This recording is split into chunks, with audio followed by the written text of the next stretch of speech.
paralel A dulu. Oke. Angkatan 21 NPM 90 ada?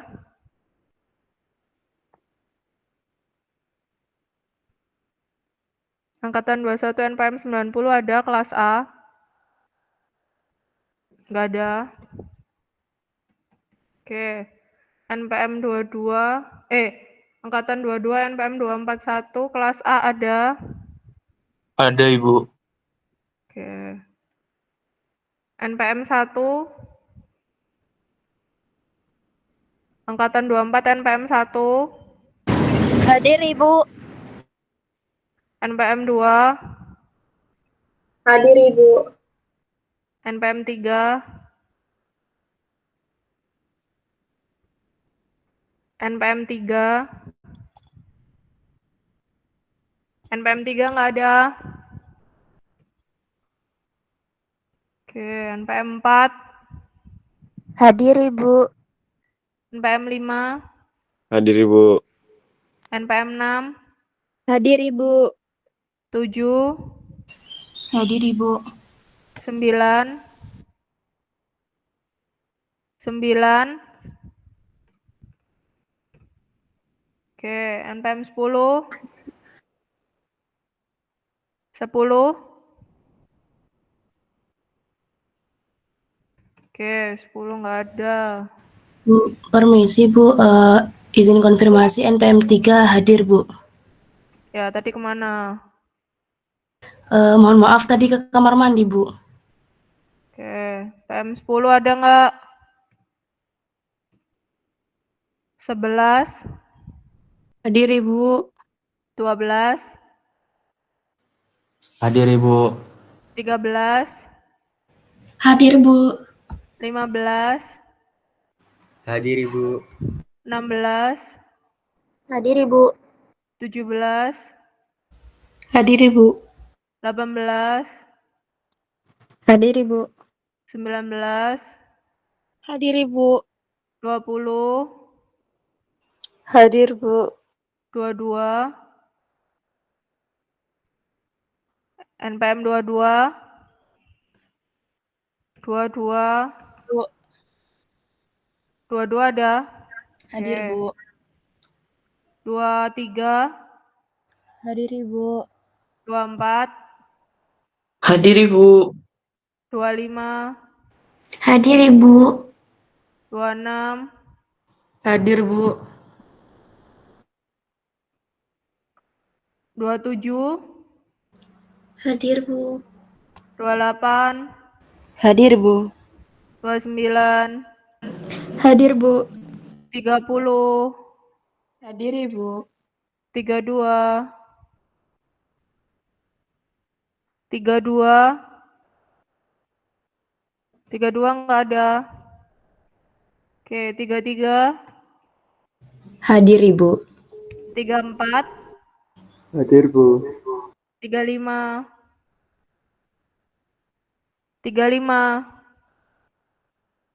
35 nggak ada. Oke, 36, Hadir, Ibu. 37, Hadir, Ibu. 38, Hadir, Ibu. 39, Hadir, Ibu. 40, Hadir, Bu. 43, 41, Hadir, Bu. 43, Hadir, Ibu. 44, Hadir, Ibu. 216, Hadir, Bu. 218, 218, 218 nggak ada. Oke, 220, 220 nggak ada juga. Oke, untuk paralel A ada yang belum diabsen? Hadir, Bu. NPM 9 tadi ada kendala sedikit, Bu. Oke, selain itu ada lagi belum yang belum diabsen paralel A? Paralel A dulu ya. Paralel D belum saya absen. Paralel A ada yang belum Oke, Prodeo sudah. Yang lainnya ada yang belum diabsen lagi? NPM 10 ada nggak? NPM 10 nggak ada. NPM 35, 35, oke. 35 Prodeo udah. NPM 32 tadi ada nggak? Ya. NPM 32 ada nggak? Oke, nggak ada. 218. Nggak ada. 220. Oke, nggak ada. Oke, bentar. Saya absen untuk paralel D sebentar ya.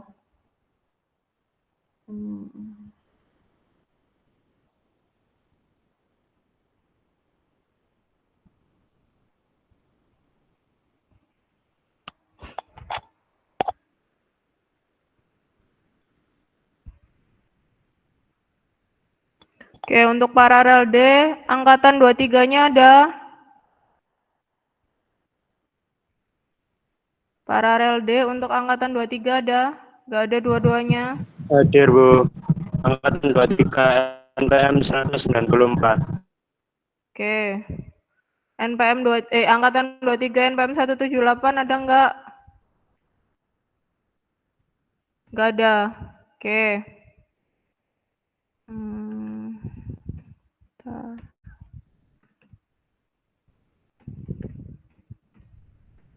Angkatan 24 NPM 138. Hadir Ibu. 139. 139. NPM 24 139 angkatan 24 NPM 139 ada enggak? Oke, 140. Hadir Ibu. 141. Hadir Ibu. 143. Hadir Ibu. 144. Hadir Ibu. 145. Hadir Ibu. 146. Hadir Ibu. 147. Hadir Ibu. 148. 149. Hadir Ibu. 150. Hadir Bu.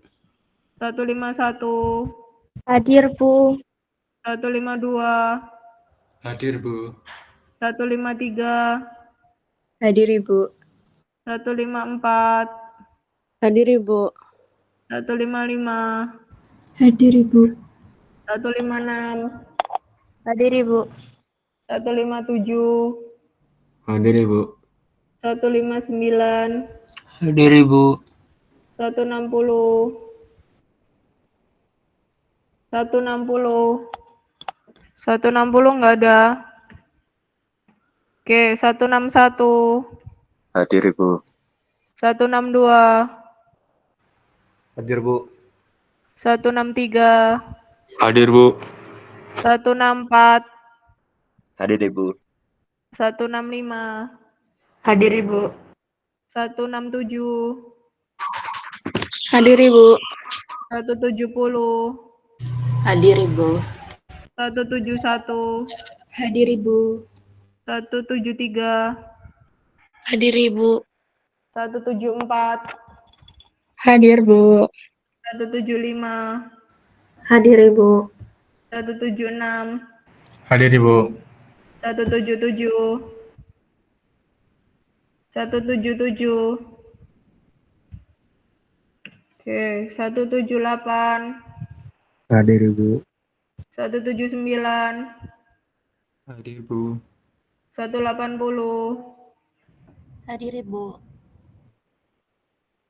181. Hadir Ibu. 195.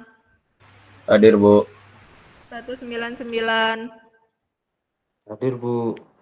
212. Hadir Bu. 217.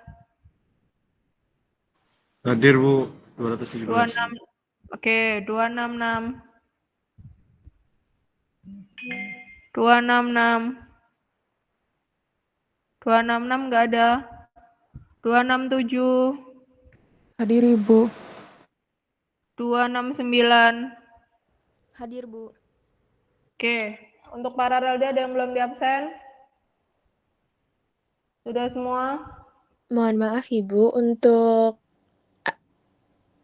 Ya. NPM 160 atas nama Regita Putri sakit Ibu.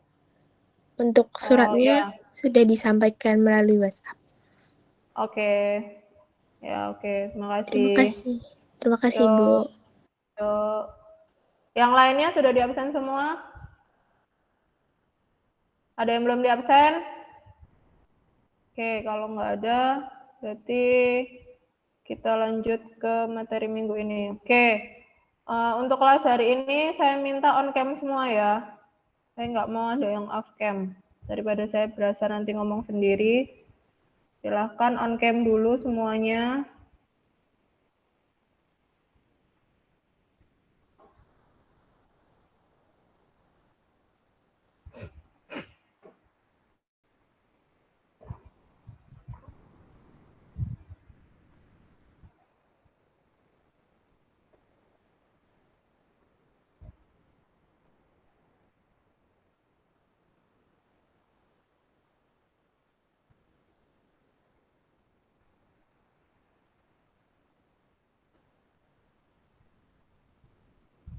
Ya, yang belum on cam silakan segera on cam.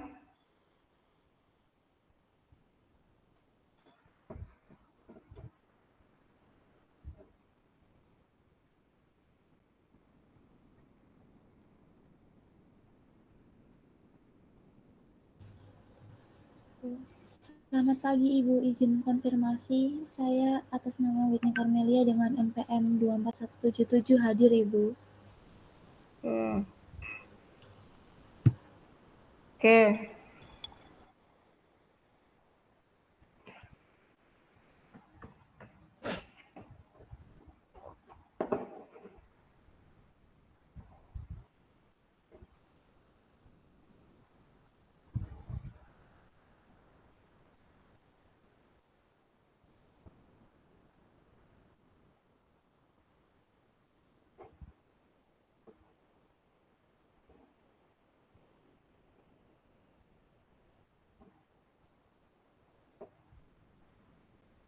Oke, apakah PPT saya sudah terlihat, teman-teman?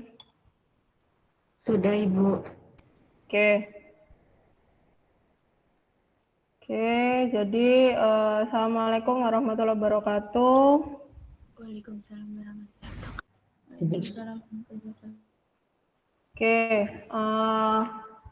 Oke, jadi untuk kelas minggu ini nanti saya akan membahas terlebih dahulu tentang tugas minggu lalu.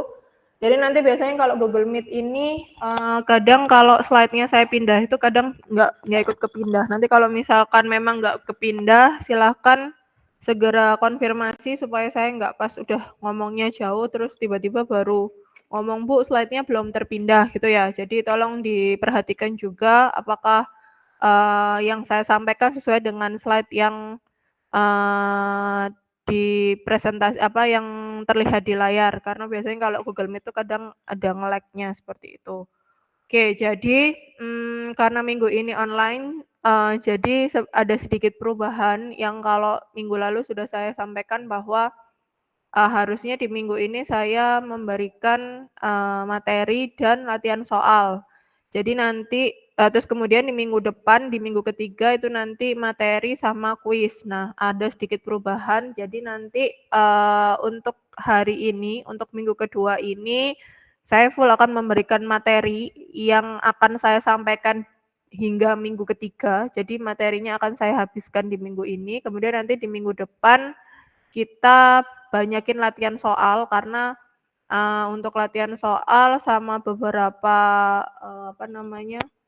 penjelasan penurunan rumus tuh kalau nggak sambil coret-coret di papan agak kurang nyaman buat saya. Jadi mungkin nanti ini saya sampaikan, silahkan disimak. Kalau misalkan ada yang mau ditanyakan silahkan langsung ditanyakan. Tapi kalau misalkan ada beberapa pertanyaan yang memang nggak bisa saya jawab saat sekarang maksudnya saya butuh menjelaskan dengan menggunakan papan tulis, nanti silakan disimpan, saya akan jelaskan di minggu depan, seperti itu. Kemudian, untuk kuisnya sendiri ada perubahan yang harusnya dijadwal di minggu ketiga kita ada kuis, nanti minggu depan, minggu ketiga kita full untuk latihan soal, karena, untuk, perhitungan pompa ini memang butuh, sering-sering latihan soal, gitu. Karena memang data yang digunakan cukup banyak dan, variabel yang kalian hitung juga nanti akan cukup banyak, jadi memang butuh latihan soal, seperti itu. Nah, untuk kuisnya sendiri nanti, akan saya buat take home, jadi nanti, saya kasih soalnya kemungkinan di minggu depan, di minggu ketiga, itu akan saya kasih soalnya, kemudian nanti saya beri tenggat waktu untuk pengumpulan, jawabannya, seperti itu. Oke, mungkin, kalau ada yang kurang jelas dari penjelasannya yang sudah saya jelaskan, tadi, nanti mungkin bisa ditanyakan kembali di minggu depan untuk,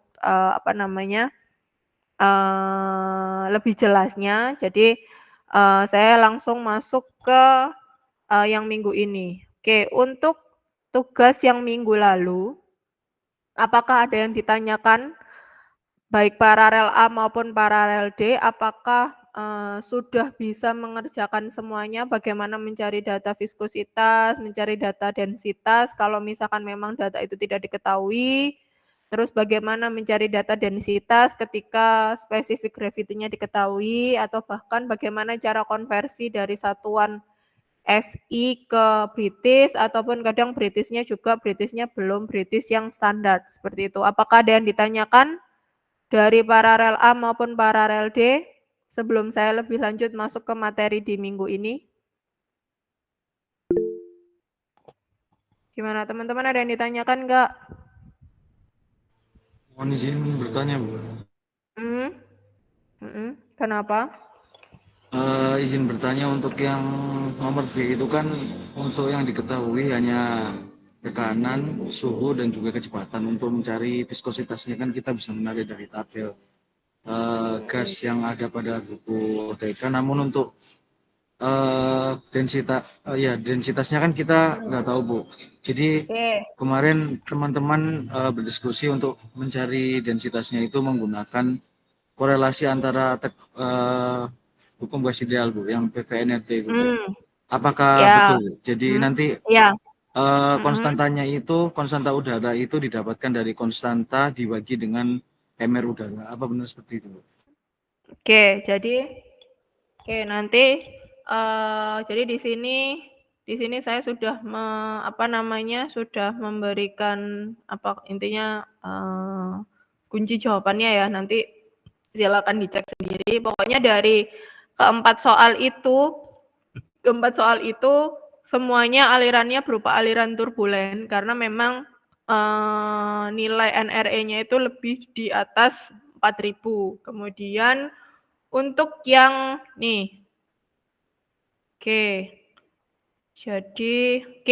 apakah slide saya sudah terlihat untuk yang jawaban C sama jawaban D? Sudah, Bu. Oke, untuk yang jawaban D, jadi itu kan di situ diketahui fluidanya dia berupa udara pada suhu 100 derajat Fahrenheit dan tekanannya sebesar 1 atm. Kemudian V-nya diketahui 25 feet per second, kemudian inside diameternya diketahui 13 inci, kemudian dikonversi ke feet, kemudian viskositasnya bisa dicari dengan menggunakan appendix. Jadi di sini semua data yang saya gunakan dari MECAP edisi 5 ya. Jadi di sini viskositas saya ketemu 0,018 centipoise dari appendix 8. Nah, jangan lupa untuk viskositas yang digunakan appendix yang untuk viskositas gas, jangan menggunakan yang viskositas cairan seperti itu.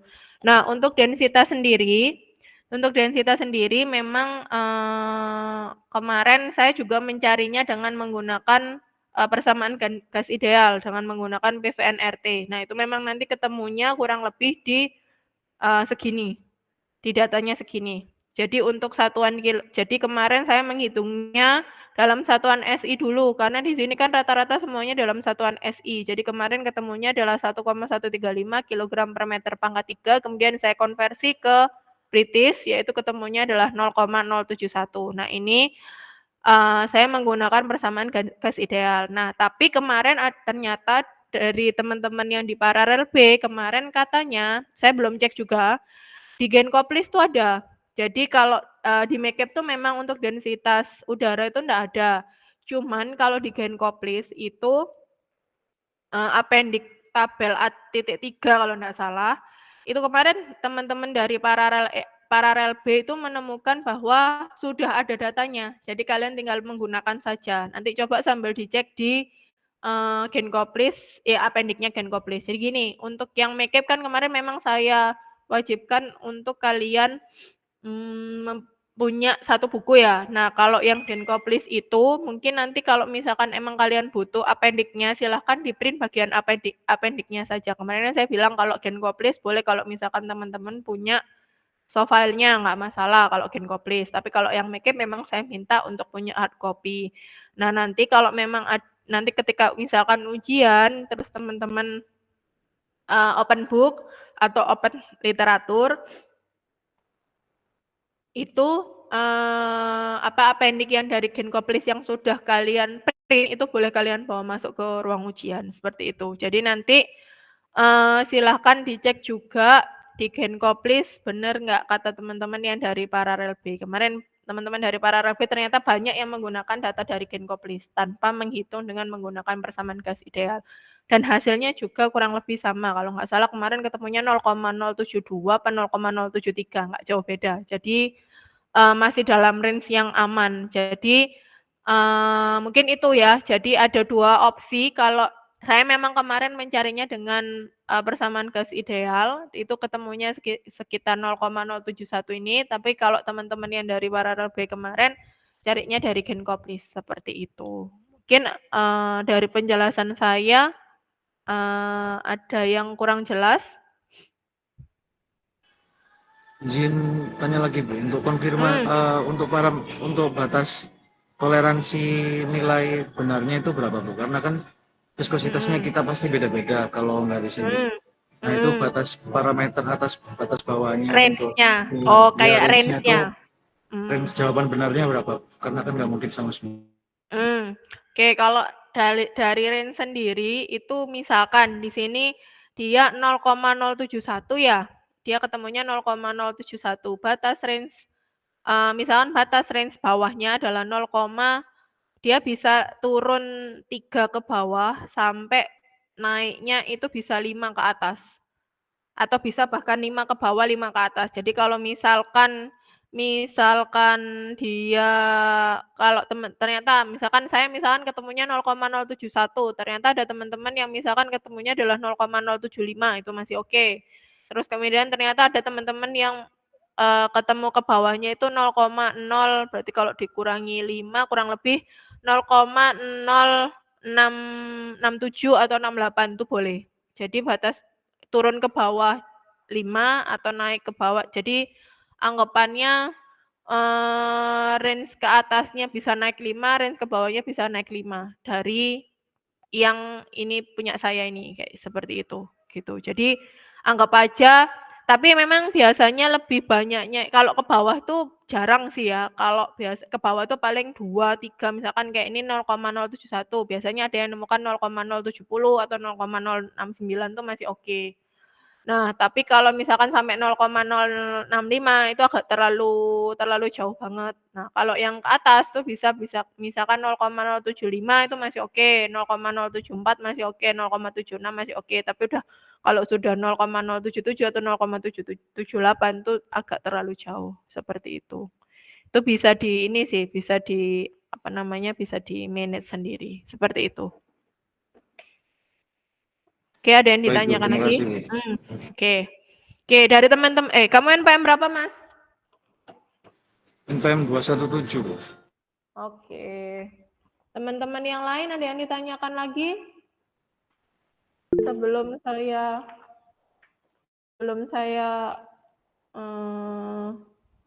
mohon maaf Ibu, saya izin bertanya Bu. Kan di yang itu datanya itu yang diketahui itu kan rho-nya sama. Nah, itu tuh rho-nya rho air. Nah, kalau misalnya kita lihat dari apendix itu, Bu, itu kan di apendix itu adanya beberapa suhu. Sedangkan di sini Ibu kan tidak mencantumkan suhu. Berarti itu bisa nggak kalau kami anggapnya itu suhu ruang, Bu? Jadi suhu ruang kemudian dikonversikan ke satuan Ponmes apa? Iya tuh, gitu Bu. Boleh nggak Bu? Gimana? Yang soal apa? Soal D juga. Soal PP. Oh, soal B, sorry. Oke, bentar. Takutnya nggak berubah. Soal B, oke. Soal B, yang fluidanya minyak, kenapa?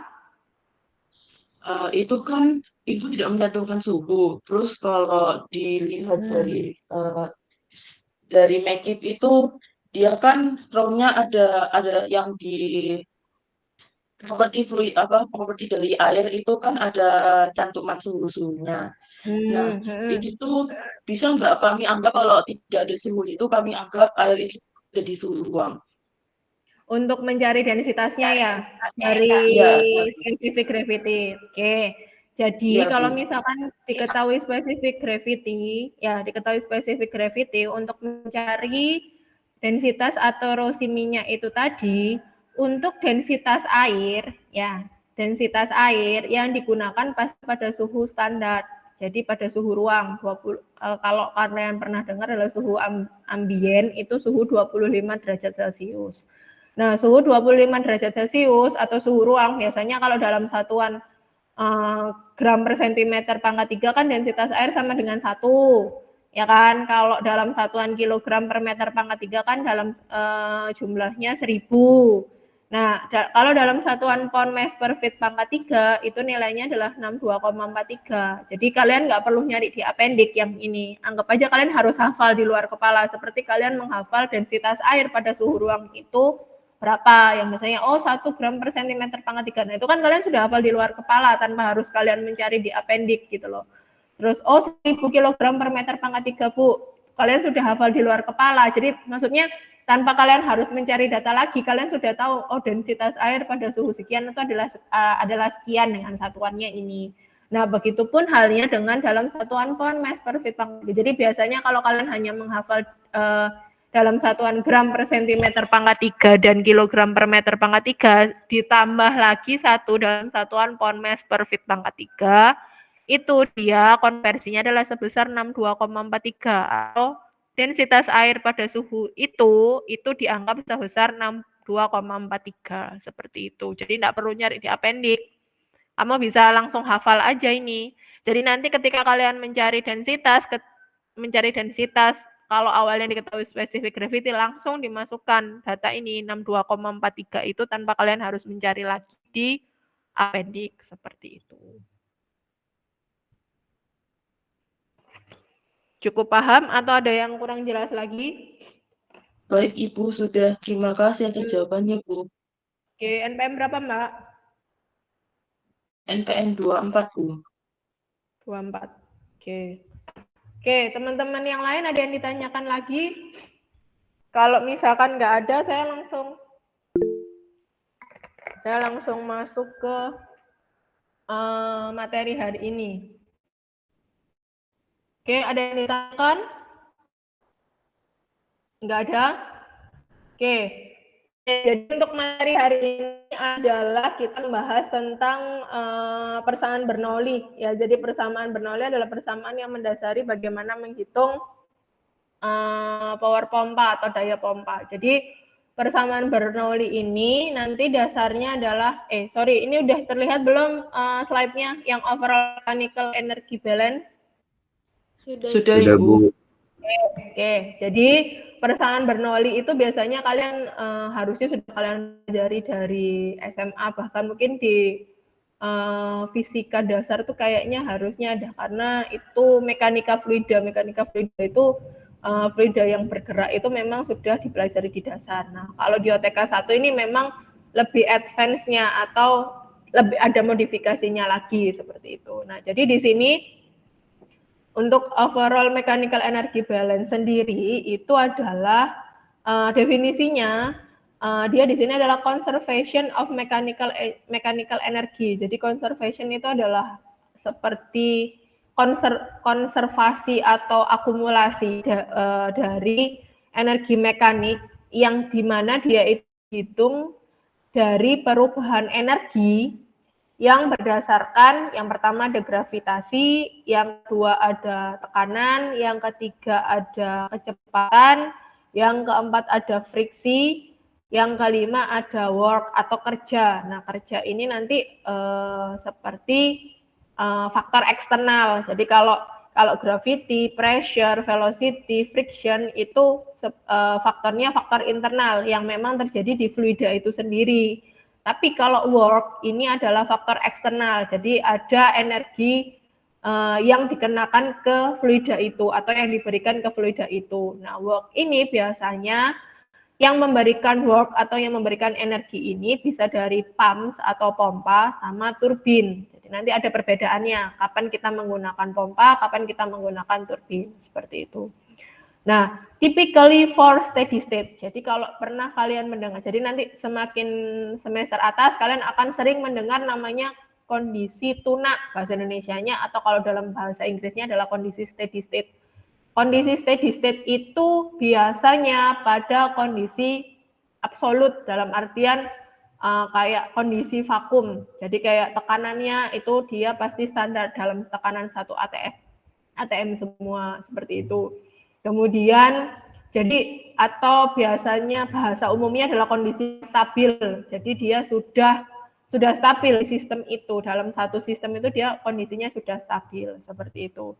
Terus nanti mungkin juga kalian akan mendengar yang namanya compressible fluid flow sama incompressible. Jadi ada flow, ada aliran fluida yang bisa dikompres, ada yang tidak bisa dikompres. Nah, itu nanti lebih ininya nanti kalian akan dibahas lebih lanjut. Mungkin kalau nggak salah di termo harusnya, kalau yang compressible sama incompressible itu sistemnya akan berbeda seperti itu. Kemudian it's expressed as the difference in mechanical energy between the exit and entrance points of a system. Jadi selain dengan definisi ini bisa juga didefinisikan bahwa adanya perubahan atau perbedaan energi mekanik antara, jadi kalau dalam suatu sistem fluida mengalir itu kan pasti akan ada inlet, ada outlet, ada masuk, ada keluar, ada input, ada output. Nah, di sini didefinisikan bahwa terjadi perbedaan energi mekanik antara exit and entrance point. Jadi titik masuk sama titik keluar pada satu sistem, pada suatu sistem yang bisa setara dengan network input or output. Jadi energi yang masuk dan energi yang keluar itu setara dengan itu, dengan adanya di sini dia menyebutkan tentang frictional losses subtracted from the work term. Jadi untuk overall mechanical energy balance ini sendiri ini memang komponennya ada banyak. Nah, seperti itu. Jadi ini mungkin intinya ini secara definisi, secara teorinya seperti itu. Kemudian kalau kalian lihat di bagian bawah, di sini dia menyebutkan bahwa komponen si overall mechanical energy balance itu ada apa aja sih? Oke, yang pertama adalah namanya pressure energy. Di sini dia relate to the pressure of the fluid. Jadi nanti kalau akan ada terjadi namanya perubahan tekanan, pressure energy. Jadi perubahan tekanan itu nanti dia berhubungan dengan tekanan input, output, atau bagaimana tekanan di dalam sistem tersebut. Kemudian yang kedua ada namanya kinetic energy. Kinetic energy atau energi kinetik associated with the velocity of the fluid. Jadi di mana fluida mengalir atau fluida bergerak pasti dia mempunyai energi kinetik. Atau dia pasti mempunyai kecepatan seperti itu. Kemudian yang ketiga ada potensial gravitational energy atau potensial energi. Jadi atau energi potensial depend on the fluid height or elevation gitu. Jadi jadi secara logikanya adalah begini. Kalau misalkan saya punya tangki A, ya kan? Saya punya tangki A. Dia memiliki ketinggian misalkan 10 meter. Kemudian ada tangki B yang dia berada di dasar tanah. Jadi maksudnya adalah dia ketinggiannya 0, jadi dia langsung di dasar tanah. Kemudian saya ingin mengalirkan fluida dengan menggunakan pipa. Jadi satu sistem sedemikian rupa dari tangki A saya membuat sistem pipa yang saya arahkan ke tangki B. Fluida itu mengalir. Fluida itu mengalir berarti dia akan mengalir mengikuti gaya gravitasi tanpa harus ada bantuan alat apapun seperti itu. Jadi dia ketika kalian mengalirkan fluida dari tangki A ya dia pasti akan intinya secara gaya gravitasi dia akan turun gitu kan melewati pipa menuju tangki B. Nah, beda halnya ketika misalkan tangki A dia berada pada ketinggian di dasar tanah. Jadi dia setara dengan dasar tanah. Kemudian tangki B-nya saya pindah. Tangki B-nya ternyata dia punya ketinggian misalkan 8 feet atau 8 meter di atas dasar tanah. Nah, otomatis ketika kalian akan mengalirkan fluida dari tangki A ke tangki B, apakah bisa? Tanpa maksudnya langsung dialirkan, apakah bisa? Apakah si fluida ini akan bergerak naik menuju tangki B? Kan enggak. Nah, di situ nanti adanya fungsi pompa. Jadi si pompa ini nanti dia akan menghisap fluida dari tangki A, kemudian dia akan mengalirkan menuju ke tangki B. Jadi kalau yang di sini kita bahas potensial energi, kalau misalkan dari tangki A ke tangki B yang di tangki A-nya lebih tinggi atau dia memiliki ketinggian, dia bisa menggunakan gaya potensial tadi atau gaya gravitasi itu tadi. Beda halnya kalau dia tangki A-nya lebih rendah dibandingkan tangki B-nya, seperti itu. Kemudian yang nomor 4 ada yang namanya work atau kerja atau energi atau kerja ya, atau di sini dia menyebutnya shaft work, di mana energi add to or remove from the fluid by device like pumps or turbine. Jadi nanti work sendiri ini akan ada bedanya. Kalau work-nya punyanya pompa seperti apa, work-nya punyanya turbin itu seperti apa. Nanti akan ada penjelasan lebih detailnya di belakang. Kemudian yang nomor 5 ada namanya friction atau gesekan. Oke, namanya fluida mengalir atau fluida bergerak di dalam satu pipa, berarti si fluida itu pasti akan selalu bergesek dengan mengalami gesekan dengan si wadahnya itu tadi atau si pipanya itu tadi. Nggak mungkin dia tidak bergesek, ya kan? Dia pasti akan karena si fluida itu dia memenuhi satu pipa itu tadi, ya kan? Dia volumenya akan memenuhi satu pipa itu tadi, kemudian dia pasti akan bergesek dengan dinding si pipa itu tadi. Makanya nanti akan menyebabkan namanya friction loss atau friction loss, energi gesek yang akan hilang gitu, seperti itu. Jadi di sini dia menyebutkan energy loss due to friction in pipes or other component represented by F. Jadi dia simbolnya adalah F. Jadi energi yang hilang efek dari gesekan pada pipa. Nah, itu nanti tipe-tipe friksi itu banyak, jenis-jenis friksi itu banyak. Nanti akan dijelaskan lebih lanjut di belakang. Nah, kemudian slide saya sudah berubah menjadi rumus atau persamaan. Sudah, Ibu. Sudah.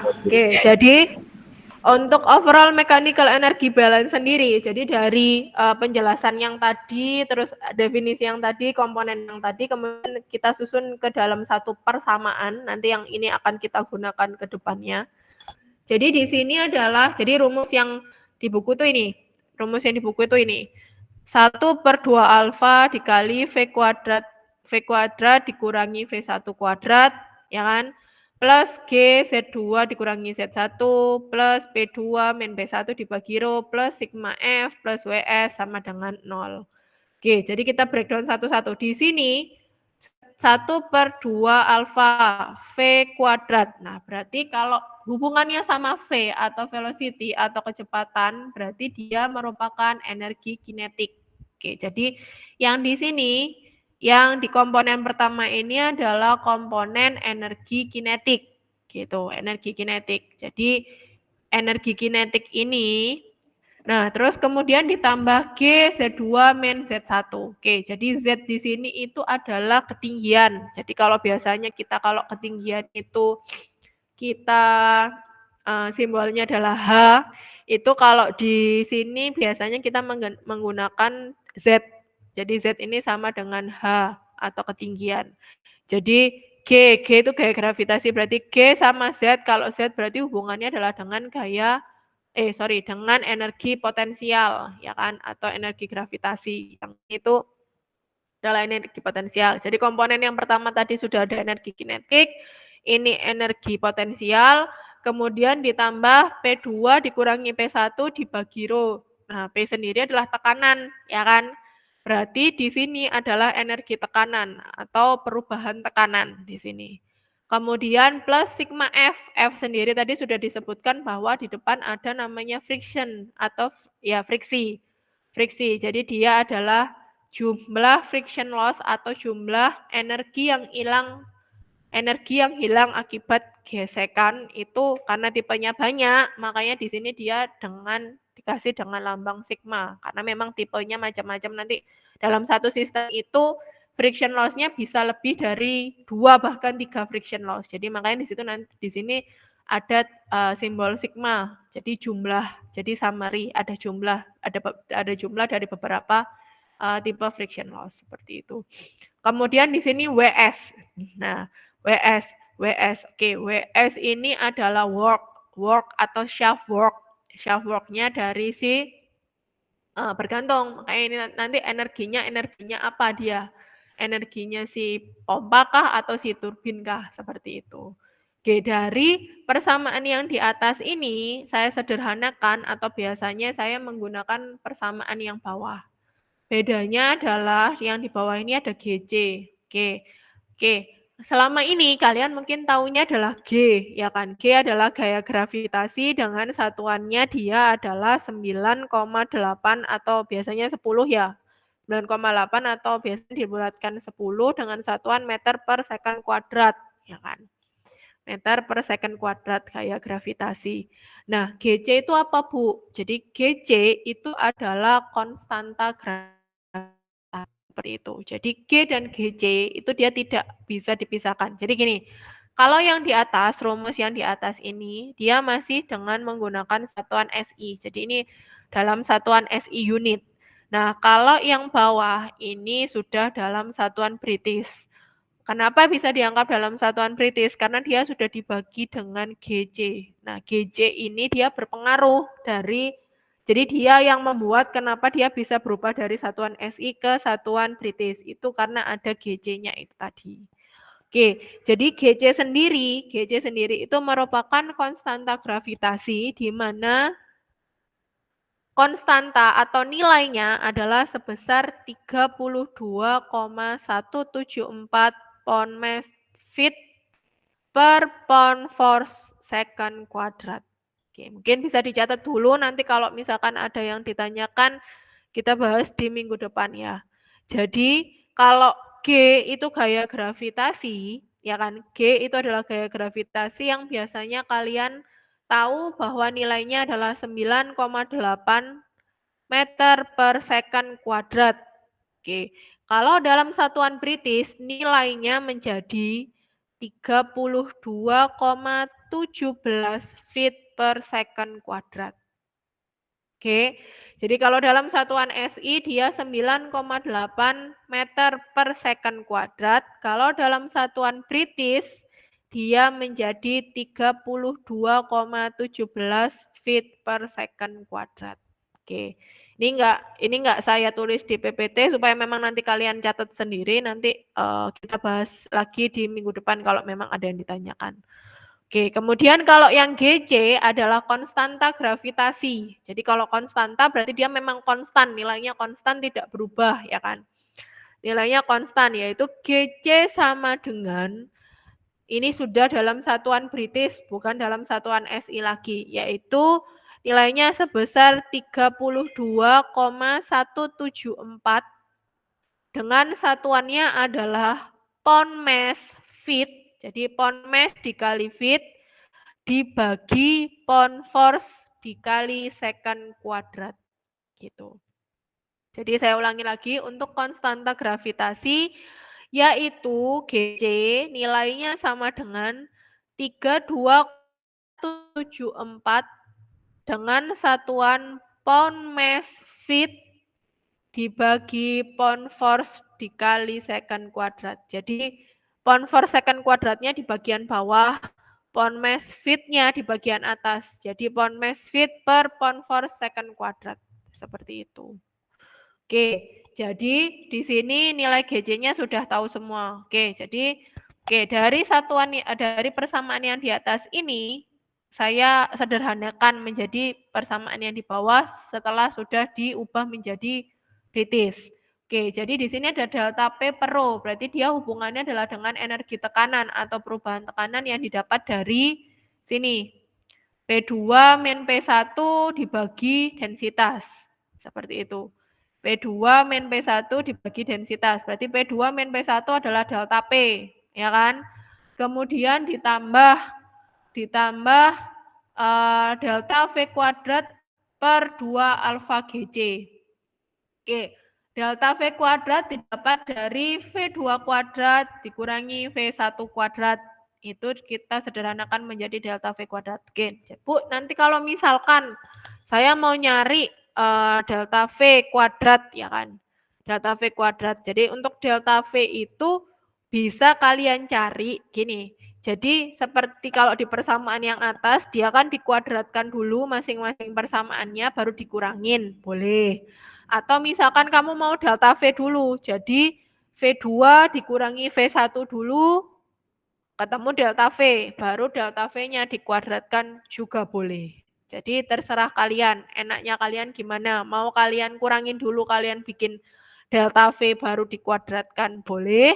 Atau kalian mau langsung sendiri-sendiri, V2 dikuadratkan, terus habis itu V1 dikuadratkan, baru dicari delta V-nya, boleh. Tapi nanti kalau sudah kalian masing-masing kuadratkan, delta V-nya jangan dikuadratkan lagi. Karena memang sudah hasil kuadrat gitu loh. Jadi nanti kalau misalkan kalian kuadrat, ya berarti kalian kuadratkan dulu masing-masing V2, masing-masing V1-nya dikuadratkan dulu, baru dicari delta V-nya dari hasil masing-masing kuadrat itu tadi. Seperti itu. Nah, kemudian yang di bawah, itu kan berarti kalau delta V kuadrat per 2 alfa GC itu merupakan energi kinetik ya. Jadi yang di persamaan kedua, di komponen nomor 2 setelah komponen energi tekanan atau perubahan tekanan adalah energi kinetik. Nah, energi kinetik, oke, delta V kuadrat per 2 alfa. Nah, alfa ini adalah sebuah, dia bukan konstanta, tapi dia sebuah, bilangnya apa ya, jadi alfa ini bisa kalian ketahui, nah, jadi alfa ini bisa kalian ketahui ketika kalian sudah menghitung NRE dan sudah mengetahui jenis alirannya. Jadi alfa itu dia punya nilai, tapi nilai itu didapatkan dari hasil perhitungan NRE dan penentuan jenis aliran. Oke, jadi silakan dicatat. Untuk aliran laminer, berarti aliran laminer dengan NRE-nya di bawah 2100, nilai alfanya adalah sama dengan 0,5 atau setengah. Nah, ketika alirannya dia turbulen dengan NRE-nya lebih dari 4000, nilai alfanya sama dengan 1. Oke, jadi kalau alirannya laminer itu alfanya sama dengan 0,5. Kalau alirannya turbulen itu alfanya sama dengan 1. Oke, kemudian lanjut ke GC. GC tadi sudah saya beritahu konstanta atau nilai konstanta gravitasi dengan nilainya adalah sekian. Jadi nanti langsung bisa dimasukkan semua datanya. Oke, jadi nanti sebelum kalian menghitung persamaan ini, kalian harus mencari dulu NRE-nya berapa, menentukan jenis alirannya apa. Kecuali memang kalau di soal dia sudah diketahui. Ya, sudah diketahui dia bilang bahwa alirannya turbulen atau alirannya laminer. Kalian nggak perlu nyari NRE-nya. Tapi kalau misalkan kalian di soal itu ternyata nggak ada apa yang diketahui alirannya dia aliran apa atau NRE-nya berapa, ya berarti kalian harus menghitung NRE dulu. Makanya kemarin fungsinya kalian menghitung NRE dan menentukan jenis aliran itu adalah tujuannya untuk mencari alfanya di sini, seperti itu.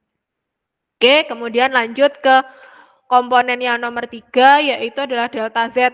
Nah, delta Z sendiri tadi sudah saya bilang bahwa Z sendiri adalah simbol untuk ketinggian yang biasanya kalian sering gunakan adalah H, ya kan.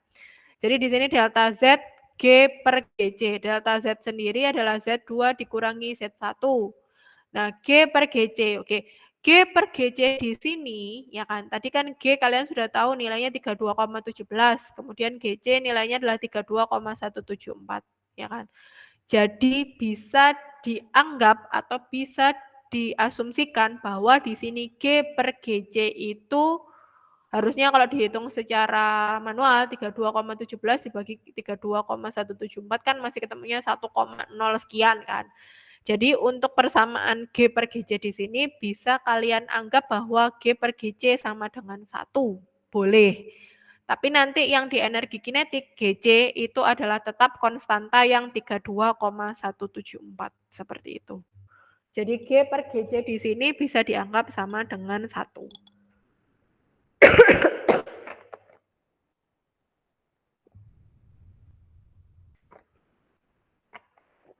Oke, kemudian saya lanjut ke komponen yang berikutnya, yaitu sigma HF. Di sini nih sigma HF sendiri sama seperti sigma F, cuman simbolnya aja. Kalau yang di buku memang hanya pakai F, kalau saya biasanya pakai HF. Nanti boleh terserah kalian mau enaknya pakai HF atau F boleh, sama aja. Jadi seperti yang sudah saya bilang, sigma HF atau sigma F itu merupakan jumlah dari jenis energi yang hilang akibat gesekan. Nanti tipenya banyak seperti itu. Plus WS, WS adalah work-nya dari pompa kah atau dari turbin, seperti itu, sama dengan 0. Jadi kalau kalian nanti, kenapa Bu sama dengan 0? Karena memang kalau sudah bilang energi balance, nah jadi nanti kalian di sini di semester 3 juga belajar ATK 1. Nanti di ATK 1 nanti akan diajari bagaimana menghitung neraca massa balance, juga neraca panas balance. Jadi nanti memang kalau ada hubungannya dengan balance itu harus yang masuk sama dengan yang keluar. Nilai yang masuk atau inputnya harus sama dengan yang keluar. Makanya dia di situ disamadengankan dengan 0 gitu. Seperti itu. Jadi untuk persamaan overall mechanical energy balance yaitu kalian nanti gunakan yang persamaan kedua gitu. Jadi nanti kalian gunakan persamaan yang kedua. Nanti untuk menghitung ke belakangnya juga kalian akan menggunakan persamaan yang kedua seperti itu. Nah, di sini ada note bahwa jika energi diberikan ke fluida misalnya oleh pompa, maka kerja poros atau kerja si WS itu tadi dia nilainya negatif. Nah, B jika energi diambil oleh fluida, misalnya fluida menggerakkan turbin, maka WS-nya dia nilainya positif gitu. Jadi nanti kita akan lebih menggunakannya adalah pompa, ya kan? Jadi kita menggunakan catatan atau note yang A. Jadi si pompa ini nanti akan memberikan energi ke fluida sehingga fluida itu bisa mengalir dari tangki A ke tangki B seperti itu. Nah, nilai WS-nya itu bernilai negatif. Tapi nilai negatif ini untuk di perhitungan itu dia tidak akan berpengaruh dalam perhitungan. Biasanya kalau negatif positif kan kalau dalam perhitungan kan ngaruh. Nah, kalau nilai negatif ini dia tidak akan ngaruh. Jadi dia hanya menandakan bahwa oke, dia adalah pompa berarti dia memberikan energi ke dalam fluida. Hanya seperti itu. Oke, mungkin dari slide yang di sini ada yang ditanyakan terlebih dahulu sebelum saya lanjut ke slide berikutnya.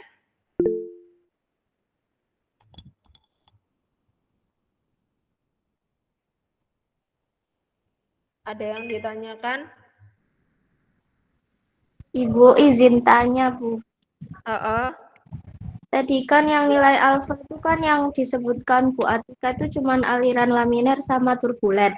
Tapi kalau misal itu alirannya transisi itu nilai alfanya gimana ya Bu? Terima kasih. Oke. Kalau alfa itu nanti untuk soal-soal di apa? Jadi kalau gini, untuk di satu case industri atau bahkan di contoh soal atau latihan soal itu jarang ditemukan aliran transisi gitu. Jadi nanti memang akan kebanyakan ditemukannya adalah biasanya lebih banyak dengan menggunakan aliran turbulen gitu. Jadi makanya biasanya nanti nilainya 1. Tapi nggak jarang juga untuk aliran laminer. Nah, kalau untuk aliran transisi memang sampai sekarang nilai alfa itu belum ditemukan untuk nilai alfa untuk tipe aliran transisi gitu. Jadi tapi seiring saya ngajar pun memang rata-rata kalau saya ngasih soal ataupun contoh soal ataupun kadang kalau saya lihat di teman-teman mengerjakan TA itu memang nggak pernah ada yang pakai transisi. Kalau nggak aliran laminer ya pasti aliran turbulen seperti itu. Jadi memang kalau alfa transisi itu dia belum ada nilainya sampai sekarang seperti itu. Oke, ada yang ditanyakan lagi selain yang alfa itu? Ada yang ditanyakan lagi? Oke, kalau misalkan nggak ada, oke, saya langsung lanjut ke contoh soal. Oke, contoh soal 27.4 sudah terlihat? Contoh soal, oke. Oke, jadi di contoh soal 2.7.4 ini, dia menghitung mechanical energy balance on pumping system.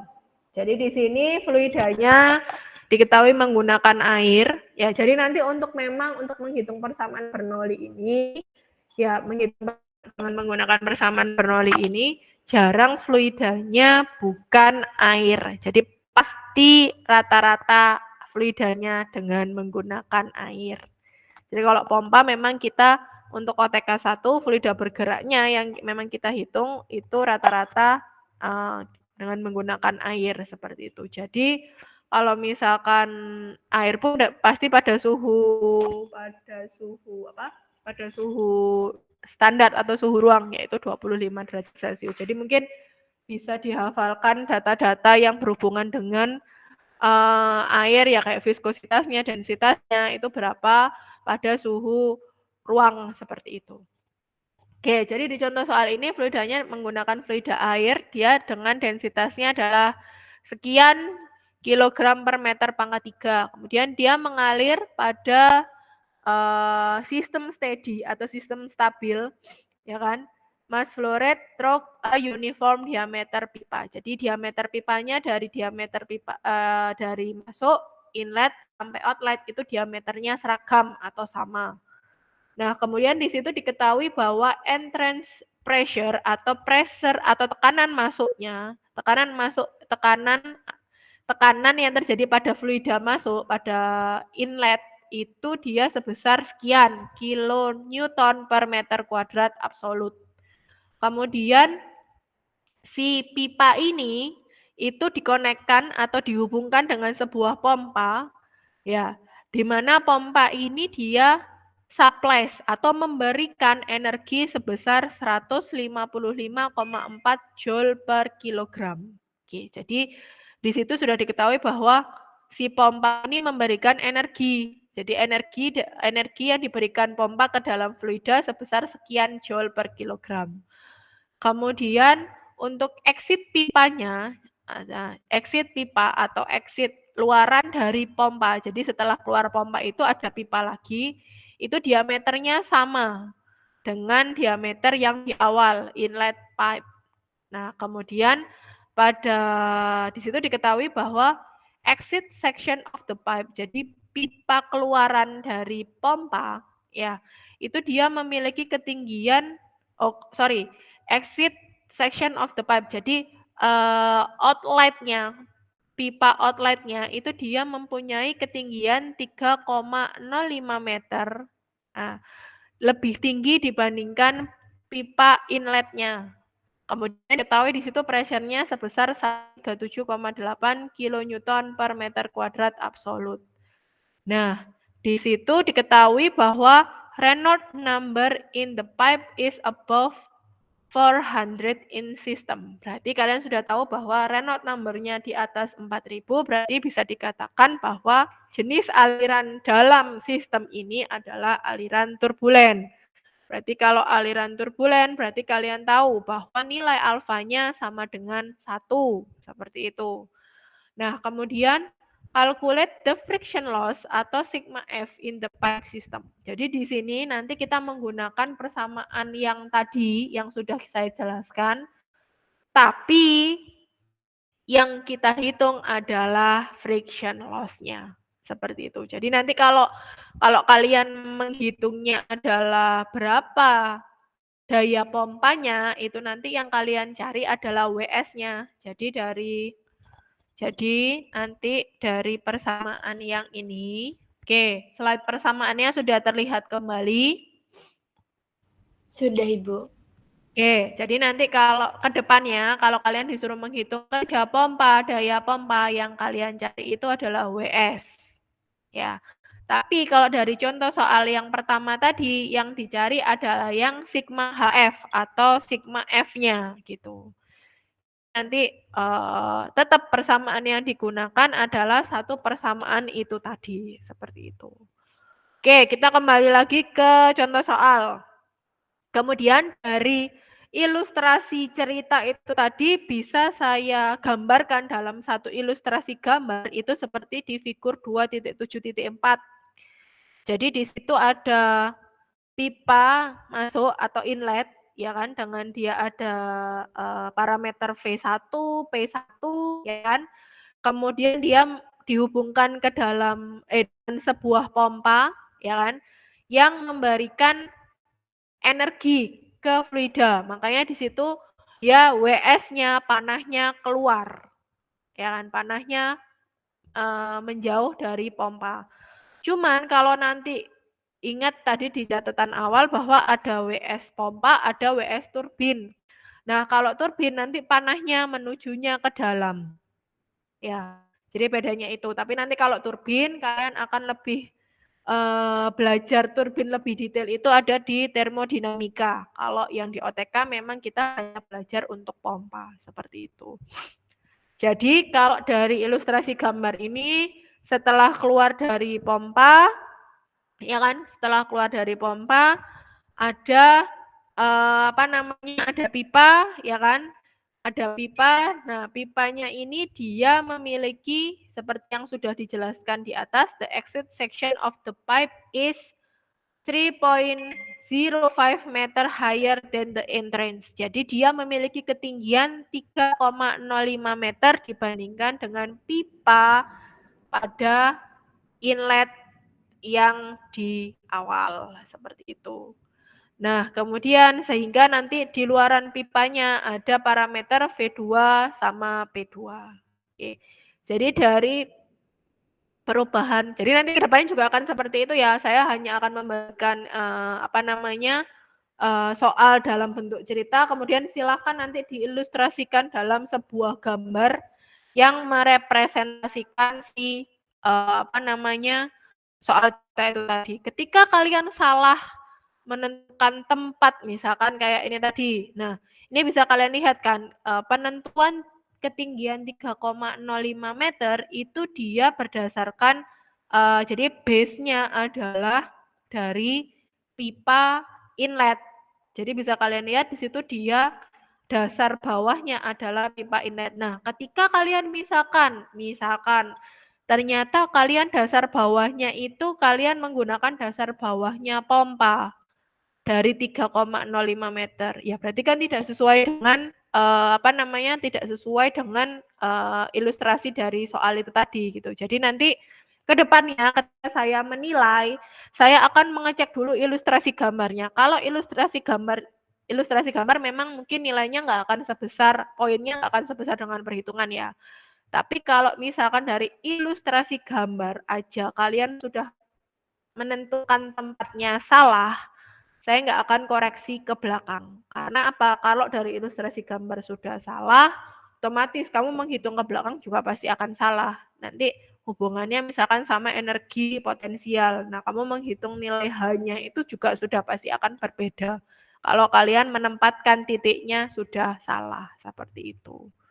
Jadi silakan silakan dipahami sendiri nanti bagaimana kalian mengilustrasikan dari soal cerita menjadi ilustrasi gambar. Itu memang nanti butuh latihan. Maksudnya enggak 1-2 kali kalian bisa langsung ini, tapi kalian nanti memang butuh latihan lebih banyak seperti itu. Oke, dari soal cerita kapan masuk ke ilustrasi gambar. Kemudian saya lanjut ke jawabannya. Jadi di situ solution dia di situ sudah memberikan first of flow diagram itu sudah digambar pada figur 2.7.4.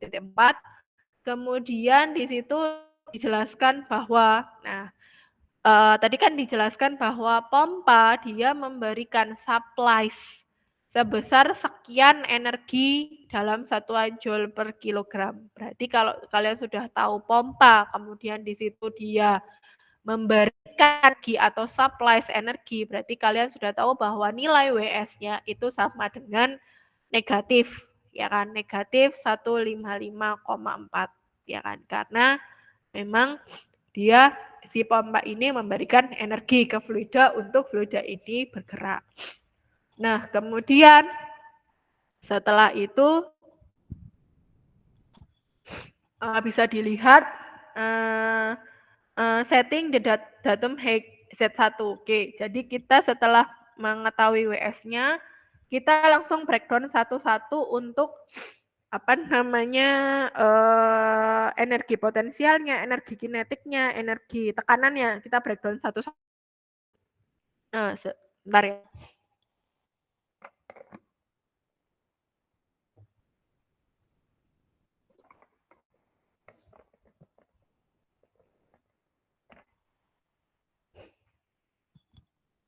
Oke, di situ Z1-nya dianggap sama dengan 0.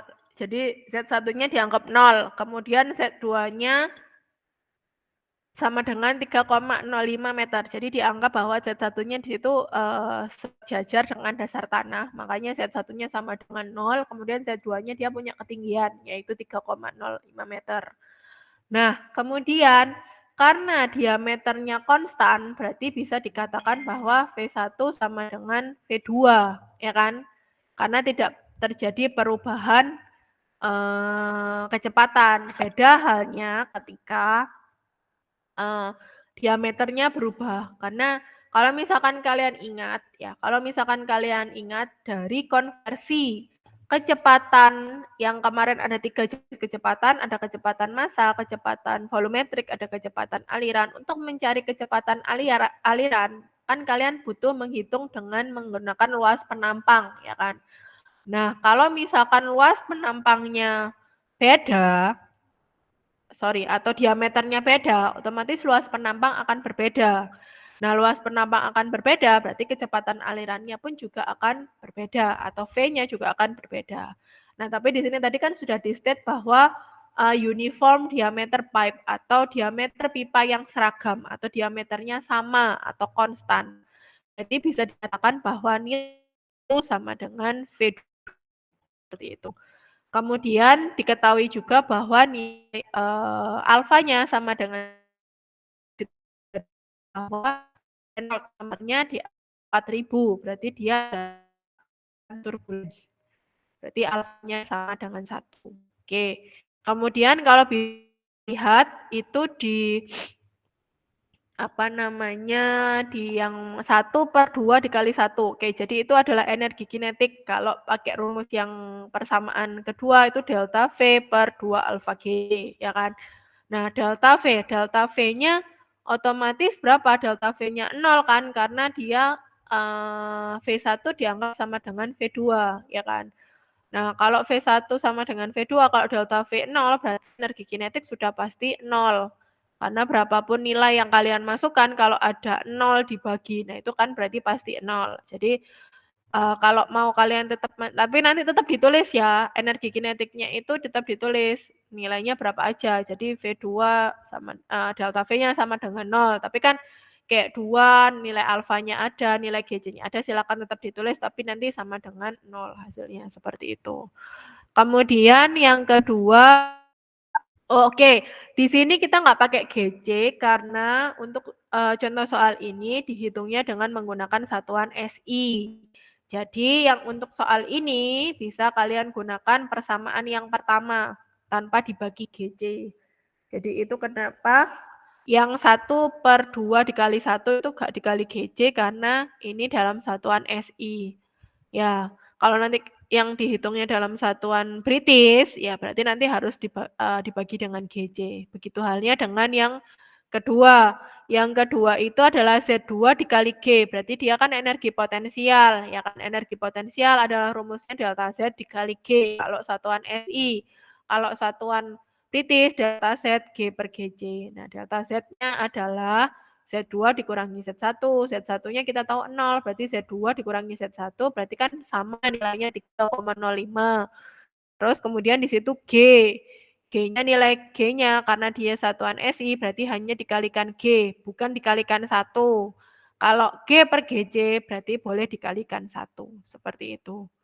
Ya, di situ satuannya berarti hasilnya sekitar segitu. Jadi di situ sudah ada energi kinetik, sudah ada energi potensial. Nah, kemudian di situ karena liquid can be considered incompressible, ya kan? Nah, di situ setelah itu komponen selanjutnya adalah delta P per rho, ya kan?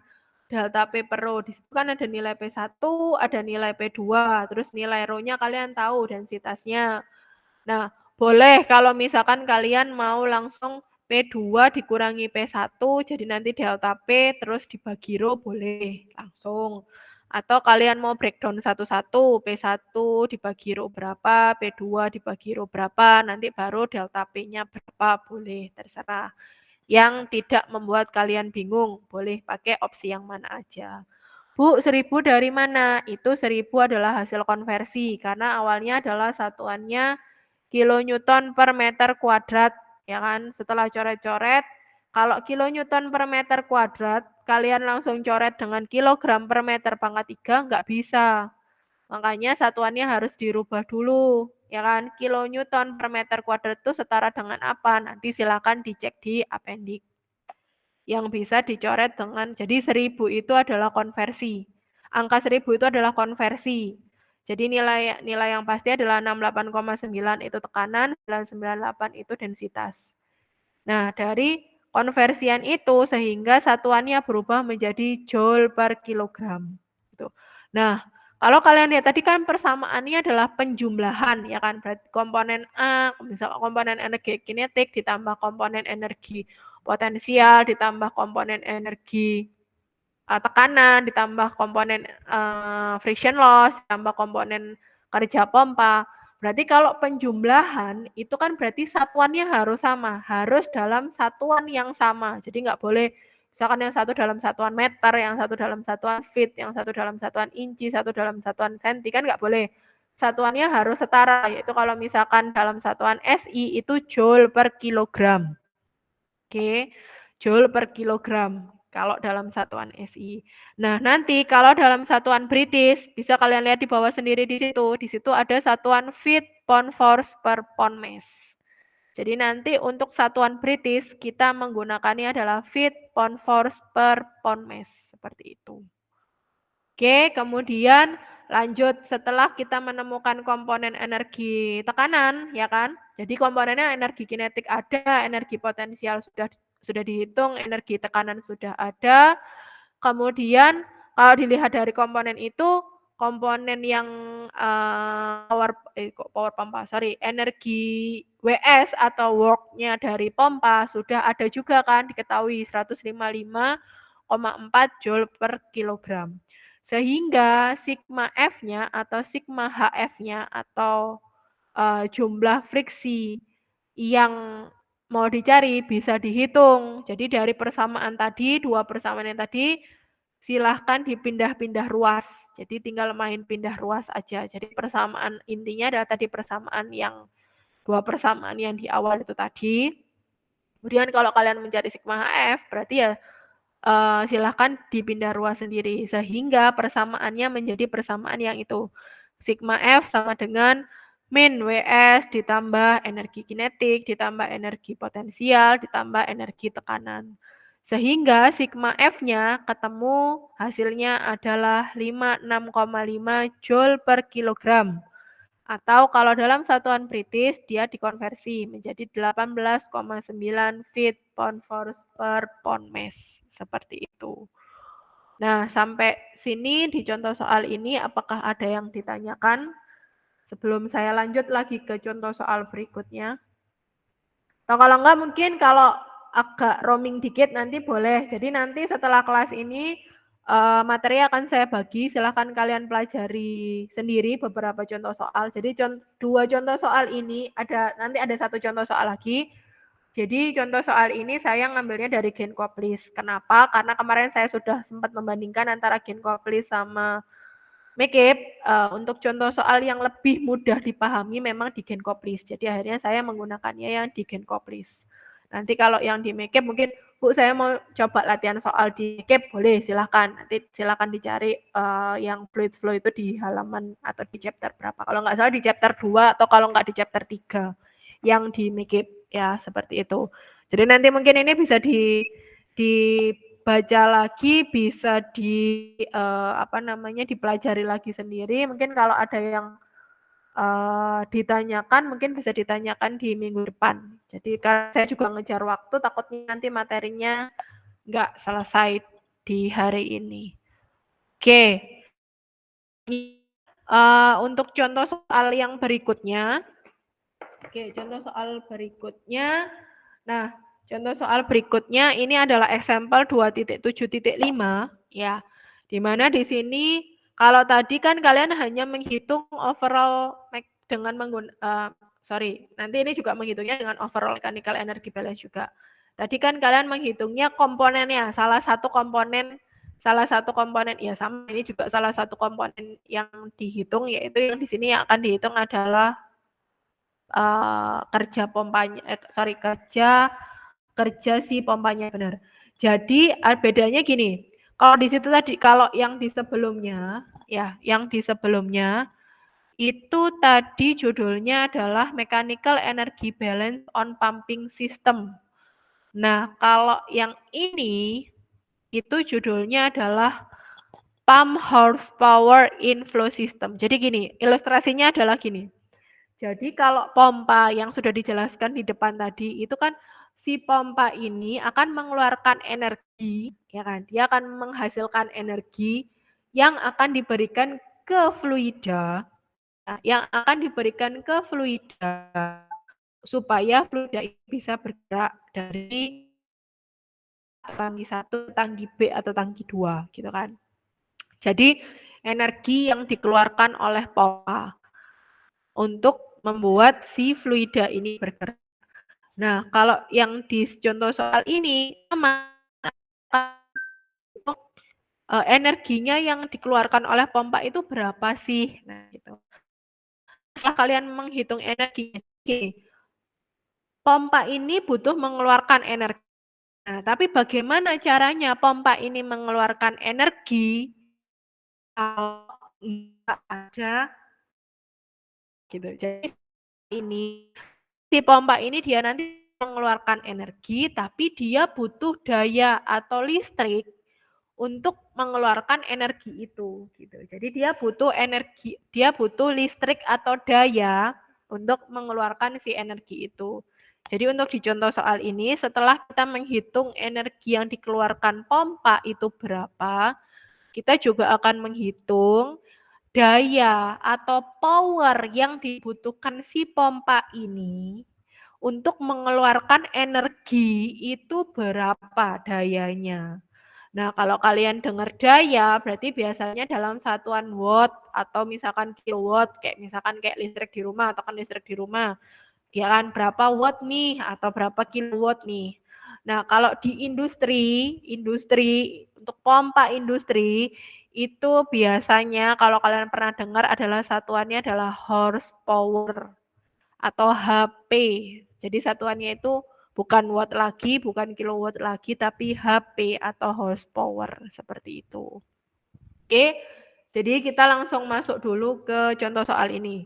Jadi di situ dijelaskan bahwa pompa dia mengalirkan sebesar 69,1 galon per menit. Ya, 69,1 galon per menit liquid solution. Nah, kalian sudah tahu kemarin bedanya ada kecepatan massa, kecepatan volumetrik, ada kecepatan aliran. Berarti di sini kalian sudah harus tahu bahwa dia bukan kecepatan aliran, ya kan? Ya, di situ bukan kecepatan aliran, karena kalau kecepatan aliran harusnya satuan panjang per satuan waktu, tapi di situ dia bukan satuan panjang per satuan waktu. Jadi nanti perlu dikonversi dulu. Kemudian dialirkan si pompa ini mengalirkan fluida, ya kan, dengan kecepatan 69,1 galon per menit, dengan fluidanya itu memiliki densitas sebesar 114,8 pound mass per feet pangkat 3. Jadi ini sudah dengan menggunakan satuan British ya. Jadi nanti persamaannya kita menggunakan persamaan yang kedua yang sudah ada nilai konstanta gravitasi atau Gj-nya. Kemudian dia mengalirkan dari open storage feed tank dengan diameter pipa yang pertama adalah 3,068 inch. Itu sudah termasuk inside diameter. Jadi kalian nggak perlu nyari inside diameternya lagi, dia sudah inside diameter, ya kan. Kemudian the pump discharge atau keluaran pompanya, pipa di keluaran pompa itu dia diameternya berubah menjadi lebih kecil, yaitu 2,067 inch, ya kan. Itu untuk mengalirkan ke tangki yang kedua.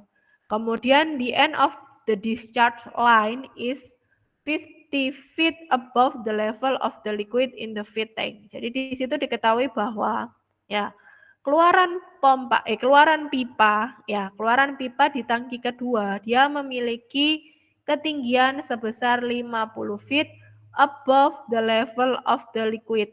Jadi bedakan bahwa nanti ketinggiannya dia berasal dari above level, berarti di atas permukaan liquid dari tangki A.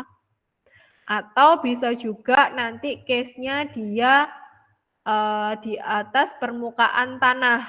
Nah, above level tanah seperti itu. Jadi above the level of the liquid atau di atas permukaan tanah. Nah, kalau yang di sini case-nya adalah dia 50 feet di atas permukaan liquid dari tangki yang sebelumnya, seperti itu. Kemudian di sini friction loss diketahui sebesar 10 feet pound force per pound mass. Ya kan? 10 feet pound force per pound mass. Jadi di sini sigma F-nya sudah diketahui. Kemudian yang sebenarnya di sini yang ditanyakan ada dua. Cuma nanti yang kita akan pelajari adalah yang kedua, yaitu what is the horsepower of the pump? Jadi berapa daya pompa atau berapa power pompa yang dibutuhkan ketika diketahui efisiensinya sebesar 65%. Atau di situ ada simbol efisiensi ya, itu sebesar 0,65. Kemudian di sini diketahui bahwa flow-nya is turbulent. Berarti kalian tidak perlu menghitung NRE-nya. Tapi kalau misalkan kalian nggak tahu dia jenis alirannya apa, tidak boleh langsung diasumsi. Untuk OTK 1 tidak boleh langsung diasumsi, harus dihitung NRE-nya dulu. Kemudian ditentukan jenis alirannya sehingga nanti nilai alfanya kalian bisa tahu. Seperti itu. Kemudian dari ilustrasi soal itu tadi, saya pindahkan menjadi ilustrasi gambar, bisa dilihat di figur 2.7.5. Jadi setelah sedemikian rupa dari cerita itu tadi, kemudian dipindah ke gambar, menjadi gambar itu. Jadi di situ bisa dilihat ada tangki A, ya kan, yang diarsir itu. Kemudian dia disambungkan dengan pompa, kemudian dia mengalirkan fluida ke tangki B yang di atas, ya kan. Kemudian di tangki A, di situ diketahui parameternya ada V1. Nah, oke. Harusnya kalau kalian ingat di persamaan itu kan ada parameter tekanan, ya kan? Di situ tidak diketahui tekanannya sama sekali, ya kan? Nah, kalau misalkan seperti kalau di contoh soal sebelumnya memang tekanannya diketahui, tapi kalau yang di sini tekanannya tidak diketahui. Oke. Jadi, kalau misalkan tekanannya tidak diketahui, ya kan? Tekanannya tidak diketahui, boleh diasumsikan bahwa dia tekanannya adalah tekanan atmosfer, yaitu tekanannya 1 atm. Di mana tekanan itu berada pada titik di permukaan fluida. Oke, coba Kak teman-teman lihat di yang bak pertama atau tangki pertama, di situ ada titik 1 di dekat angka 1. Di situ kita anggap sebagai tekanannya. Jadi nilai P1-nya atau tekanan pada tangki A itu berada di titik 1, yaitu berada di permukaan tangki. Di mana P1 sama dengan 1 atm atau 1 atmosfer, ya kan? Begitu juga halnya dengan tangki yang kedua atau tangki B. Di situ kalian juga bisa mengasumsikan bahwa tekanannya sama dengan 1 atm. Berarti P1 sama dengan P2 sama dengan 1 atm, ya kan? Oke, kalau misalkan nggak diketahui boleh diasumsikan seperti itu. Tapi ketika nanti biasanya ada juga kalau misalkan tekanannya diketahui dia berada di dasar tangki, ya, atau berarti berada di bawah, ya, di dasar tangki, itu berarti tekanan P1-nya sama dengan rumusnya adalah, silakan dicatat ya ini, karena di slide nggak ada. Jadi untuk tekanan kalau tekanan di atas, tekanan di permukaan fluida itu P1P-nya sama dengan tekanan atmosfer atau 1 atm, ya kan? Kalau tekanannya berada di dasar tangki, itu berarti rumusnya adalah P sama dengan P atmosfer ditambah dengan tekanan hidrostatik. Oke, jadi P sama dengan P atmosfer ditambah P hidrostatik, di mana rumusnya adalah P atmosfer atau tekanan atmosfer sama dengan 1 atm ditambah dengan rho GH. Oke, jadi rumusnya menjadi P sama dengan 1 atm ditambah dengan rho GH. Oke, jadi nanti kalau misalkan ternyata di soal nggak diketahui, boleh kalian asumsikan, ditulis, diasumsikan bahwa tekanan merupakan tekanan atmosfer, di mana P1 sama dengan P2 sama dengan 1 atm. Oke. Nah, tapi kalau misalkan di situ diketahui tekanannya adalah tekanan atmosfer, tekanan di dasar tangki, berarti nanti kalian harus menghitung tekanan hidrostatik. Oke, seperti itu. Oke, kemudian kita lanjut lagi ke sebelum kita lanjut, yang gambar belum selesai. Setelah tekanan, kemudian tadi diketahui diameter. Diameter pipanya beda ya, diameter pipa yang sebelum masuk pompa adalah 3,068 inch, setelah keluar pompa 2,067 inch. Kemudian tekanan the end of the discharge line atau pipa keluaran dari yang menuju ke tangki 2 itu dia berada pada ketinggian 50 feet di atas level of the liquid. Jadi bisa dilihat di situ ilustrasi gambarnya, kalian menggambar 50 feet-nya harus dari permukaan fluida pada tangki yang pertama. Beda halnya kayak yang di contoh soal sebelumnya, dia menghitungnya dari dasar, dari pipa. Nanti coba dicek lagi ya, di yang perbedaannya apa antara gambar yang ini sama gambar contoh soal yang sebelumnya. Seperti itu. Jadi bagaimana kalian menggambarkan dari dari soal cerita ke ilustrasi gambar itu memang poinnya kecil, nggak banyak dibandingkan poin perhitungan. Tapi kalau dari ilustrasi gambarnya aja kalian sudah salah, menempatkannya aja sudah salah, ya percuma, perhitungannya juga pasti akan salah, seperti itu. Oke, kemudian lanjut ke jawaban. Nah, di sini ada satu rumus baru, ya kan, yang di 2.7.30 itu, WS sama dengan min efisiensi dikalikan WP. Jadi si WS itu tadi adalah kerja pompa, ya. Jadi sebenarnya kerja WS dan WP itu sama-sama kerja pompa. Cuman kalau WS itu adalah energi yang diberikan ke fluida. Energi dari pompa yang diberikan ke fluida. Nah, kalau WP itu adalah energi yang digunakan untuk mengoperasikan si pompa. Jadi pompa itu tadi butuh daya, ya kan? Butuh daya untuk bekerja. Nah, si daya itu tadi menghasilkan energi untuk menggerakkan si pompa. Itu adalah si WP. Nah, kalau si WS itu adalah energi yang dikeluarkan oleh pompa untuk diberikan ke fluida. Jadi kalau WS itu diberikan ke fluida, kalau WP itu dari daya, dia ngerubah ke energi untuk menggerakkan pompa. Jadi bedanya itu.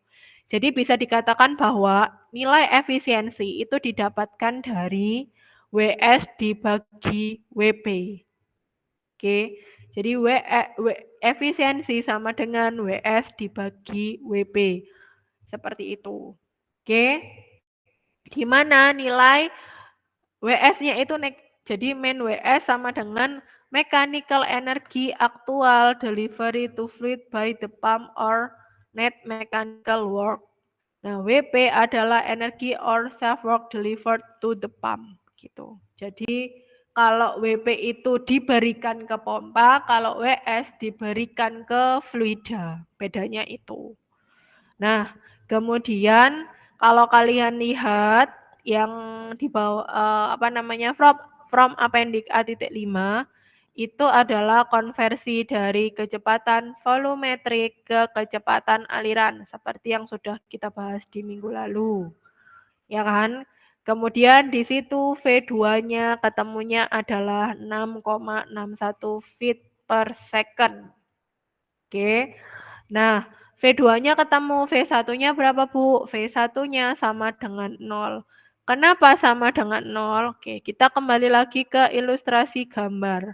Di ilustrasi gambar, kalian bisa lihat bahwa si pompa itu, ya kan? Si pompa itu kan dia berada sejajar dengan tangki yang A atau tangki yang diarsir, ya kan? Secara logika, ya kan? Secara logika, fluida sebelum pompa itu dinyalakan atau sebelum pompa itu mendapatkan energi untuk mengeluarkan energi lagi, ya kan? Si fluida itu harusnya sudah berada atau sudah memenuhi ruang hingga di titik garis putus-putus. Oke. Jadi pipamu yang ada batasan 50 feet yang dilewati oleh garis titik-titik atau garis putus-putus. Itu sampai di batas itu, di bawah itu, berarti dia sudah terpenuhi dengan fluida. Gitu. Jadi kenapa V1-nya sama dengan 0, ya kan? Karena apa? Ketika dia di diameter 3,068 inch, itu dia sudah ada fluidanya. Berarti makanya dia nggak punya kecepatan. Beda halnya ketika, oke, Bu, kenapa V2? Oke, V2-nya dia punya nilai karena sampai ke tangki yang B itu kan itu kan diameternya sama 2,067 inch, ya kan? 2,067 inch. Nah, itu dia posisinya adalah V2. Tapi 2,067 inch pipa dengan diameter yang di bawah garis putus-putus itu dia bisa dianggap V1 karena apa? Dia sudah dipenuhi dengan fluida. Beda halnya dengan pipa yang tegak lurus ke atas hingga keluar di tangki yang kedua. Dia belum ada fluidanya karena pompanya belum nyala, gitu kan. Setelah pompa dinyalakan baru fluida dia bergerak ke pipa yang tegak lurus. Sehingga di sini V1-nya sama dengan 0. Alasannya seperti itu. Kemudian ketika V1-nya sama dengan 0 berarti kan oke, itu nanti hubungannya sama energi kinetik sih. Gak apa-apa, nanti kita bahas lagi aja. Kemudian pressure. Nah, pressure seperti yang saya bilang tadi.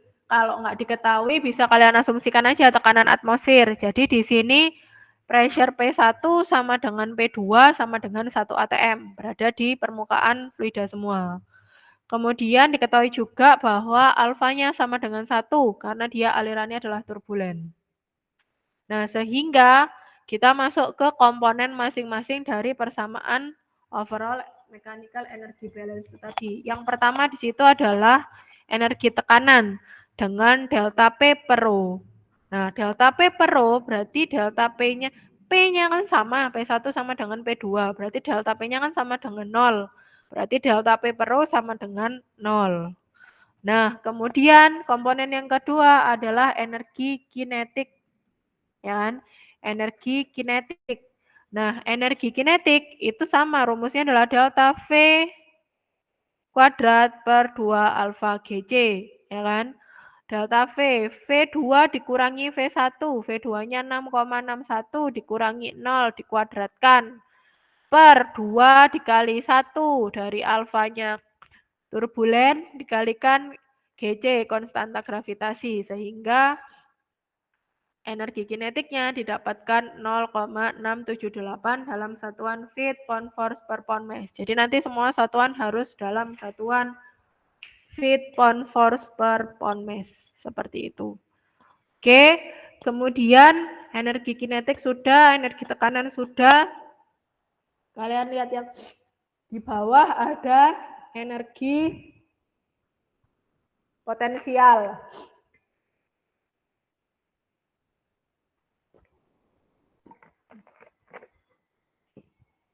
Oke, energi potensial di mana di situ satunya sama dengan 0. Ya. Z2-nya dia punya ketinggian 50 feet sehingga Z2 dikurangi Z1 sama dengan 50 feet dikalikan G kali per GC. Ya kan? Berarti ketemu 50 feet pound force per pound mass. Nah, kemudian setelah itu, setelah komponennya semua ada, kan energi tekanannya ada 0. Energi kinetiknya ada 0,678. Energi potensialnya ada 50 feet pound force per pound mass. Kemudian friction loss-nya ada, diketahui di soal 10 feet pound force per pound mass. Sehingga nilai WS-nya bisa dihitung. Nah, kemudian geser ke sebelahnya. Di situ nilai WS-nya ternyata diketahui sebesar 60,678. Itu didapat dari penjumlahan semua komponen yang sudah kalian hitung sebelumnya, ya kan?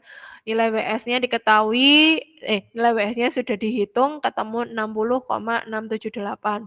Sehingga dengan menggunakan persamaan yang 2.7.30, nilai WP-nya bisa dicari. Berarti WP sama dengan WS dibagi efisiensi. Sehingga nilai WP diketahui atau didapat sebesar 93,3. Jadi, dikeluarkan oleh pompa untuk menggerakkan fluida 60,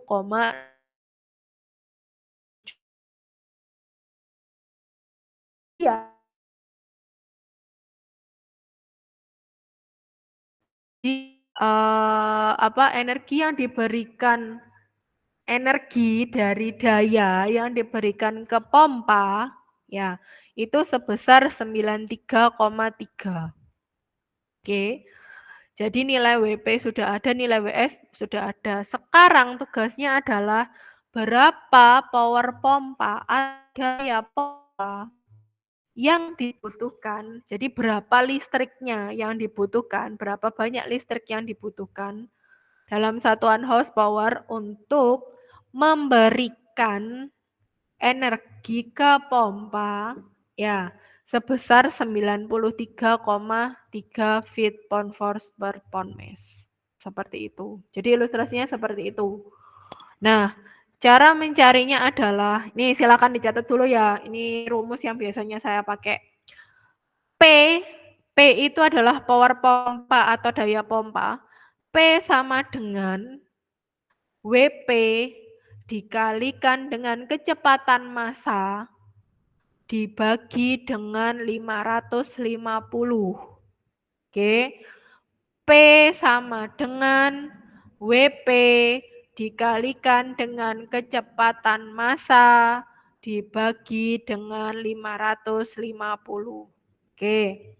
Oke, 550 itu apa, Bu? Oke, 550 itu adalah konversi dari feet pound force per pound mass ke horsepower.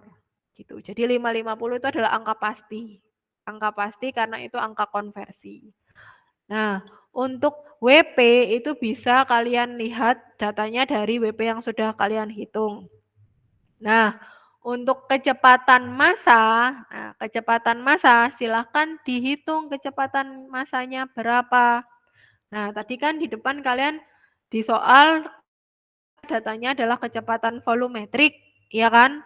Yang kalau sudah dikonversi ke dalam satuan British itu ketemunya adalah 0,1539 feet pangkat 3 per second. Ya, di sebelahnya.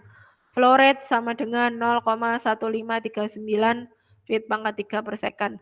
Berarti kalau diketahui kecepatan volumetrik, mau nyari kecepatan massa, itu kan berarti kecepatan volumetrik dikalikan dengan densitas. Kalau diketahui kecepatan, jadi dibalik, ya jangan sampai salah baliknya.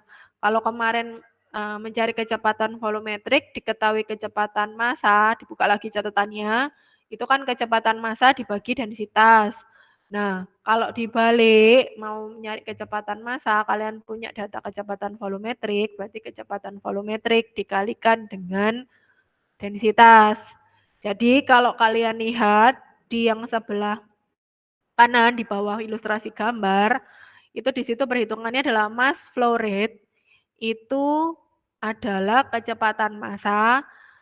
Rumusnya adalah kecepatan volumetrik dikalikan dengan densitas, sehingga ketemulah 17,65 pound mass per second. Kemudian, setelah ketemu kecepatan massa, menghitung nilai P-nya tadi. Nilai P-nya tadi kan rumusnya adalah apa? WP atau boleh kecepatan massa dulu, dikalikan dengan WP, terus dibagi dengan 550. Sehingga nanti ketemunya dalam satuan horsepower. Seperti itu. Oke, untuk contoh soal yang ini, apakah ada yang ditanyakan? Waktunya juga lumayan nih, tinggal sekitar 18-an menit lagi beres. Untuk contoh soal yang ini, apakah ada yang ditanyakan atau mau dipelajari sendiri dulu, nanti minggu depan kalau ada yang ditanyakan, boleh ditanyakan. Karena masih ada satu materi lagi yang yang masih harus saya sampaikan. Oke. Jadi materi yang terakhir adalah friction loss. Sebenarnya setelah materi ini masih ada satu materi, tapi nanti saya sampaikan di minggu depan aja. Jadi friction loss itu adalah friction loss energi gesekan. Jadi energi yang hilang akibat gesekan. Nah, nanti silakan dibaca sendiri definisinya seperti apa. Saya langsung menjelaskan ke tipe-tipenya aja. Jadi untuk friction loss sendiri itu ada 4 jenis. Yang pertama ada friksi pada pipa lurus. Kemudian yang kedua, friksi karena adanya kontraksi. Ketiga, friksi karena adanya ekspansi. Keempat, friksi pada pipa dan valve. Jadi pipa nanti bukan hanya pipa lurus. Kalau kalian lihat tadi ada yang pipa belok. Kalau di ilustrasi gambar yang sebelumnya ada pipa belok. Itu dia akan menghasilkan energi yang hilang akibat gaya gesekan juga. Nah, nanti jenisnya banyak. Oke. Langsung kita masuk ke masing-masing ininya aja. Itu nanti punya rumus masing-masing. Jadi kalau kalian lihat yang ini, yang ada grafiknya sudah terlihat slide-nya? Sudah, Ibu. Oke, untuk friction loss yang ini adalah friction loss atau friksi pipa yang pertama, yaitu pada pipa lurus. Jadi sebenarnya penurunan rumus, cuma nanti yang perlu kalian hafal hanyalah rumus yang pertama itu. Maksudnya hanya rumus ini aja. Jadi FF sama dengan 4F delta L per D V kuadrat per 2GC. Nah, FF itu adalah friction loss pada pipa lurus. Nah, rumusnya adalah 4F. F sendiri, F kecil itu adalah faktor fanning atau faktor friksi, di mana faktor friksi ini bisa dihitung atau dicari. Kalau misalkan aliranmu laminer, itu kalian faktor friksinya atau faktor fanningnya bisa dihitung dengan menggunakan rumus, yaitu F sama dengan 16 dibagi NRE. Gitu. Jadi memang fungsinya NRE itu sangat banyak sekali, nggak cuma untuk perhitungan yang kecepatan aliran, tapi untuk menentukan friction loss juga seperti itu. Kemudian kalau misalkan alirannya turbulen, ya kan, kalau laminer kalian bisa menghitung dengan menggunakan rumus 16 dibagi NRE. Tapi kalau turbulen itu kalian harus menggunakan grafik mencarinya. Jadi di sini saya pakai grafik dari Makeup. Nanti silakan dicari sendiri. Di sini saya jadi judulnya adalah friction factor. Nanti silakan dicari. Kalau yang di Makeup 5 ini figur 5.9. Nanti yang di Makeup 7 nanti silakan dicari ya. Yang bentuknya seperti ini grafiknya. Itu. Jadi nanti cara mendapatkannya adalah kalian harus tahu NRE-nya dulu.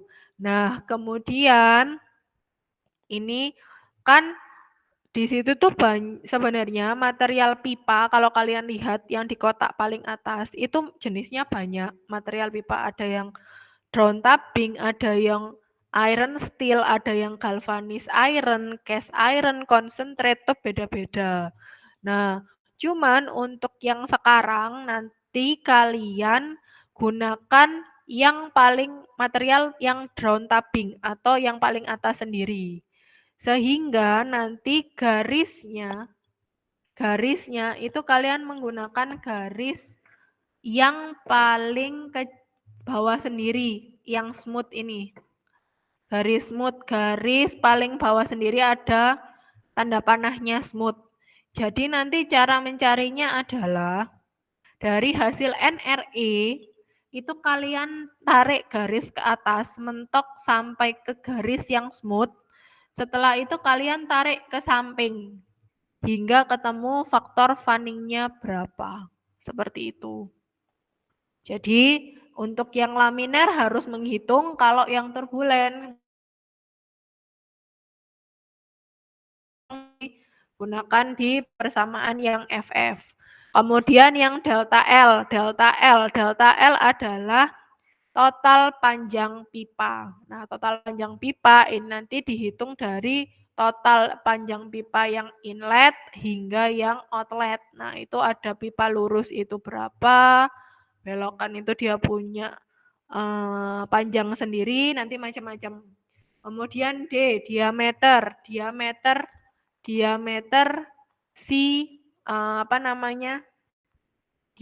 pipanya.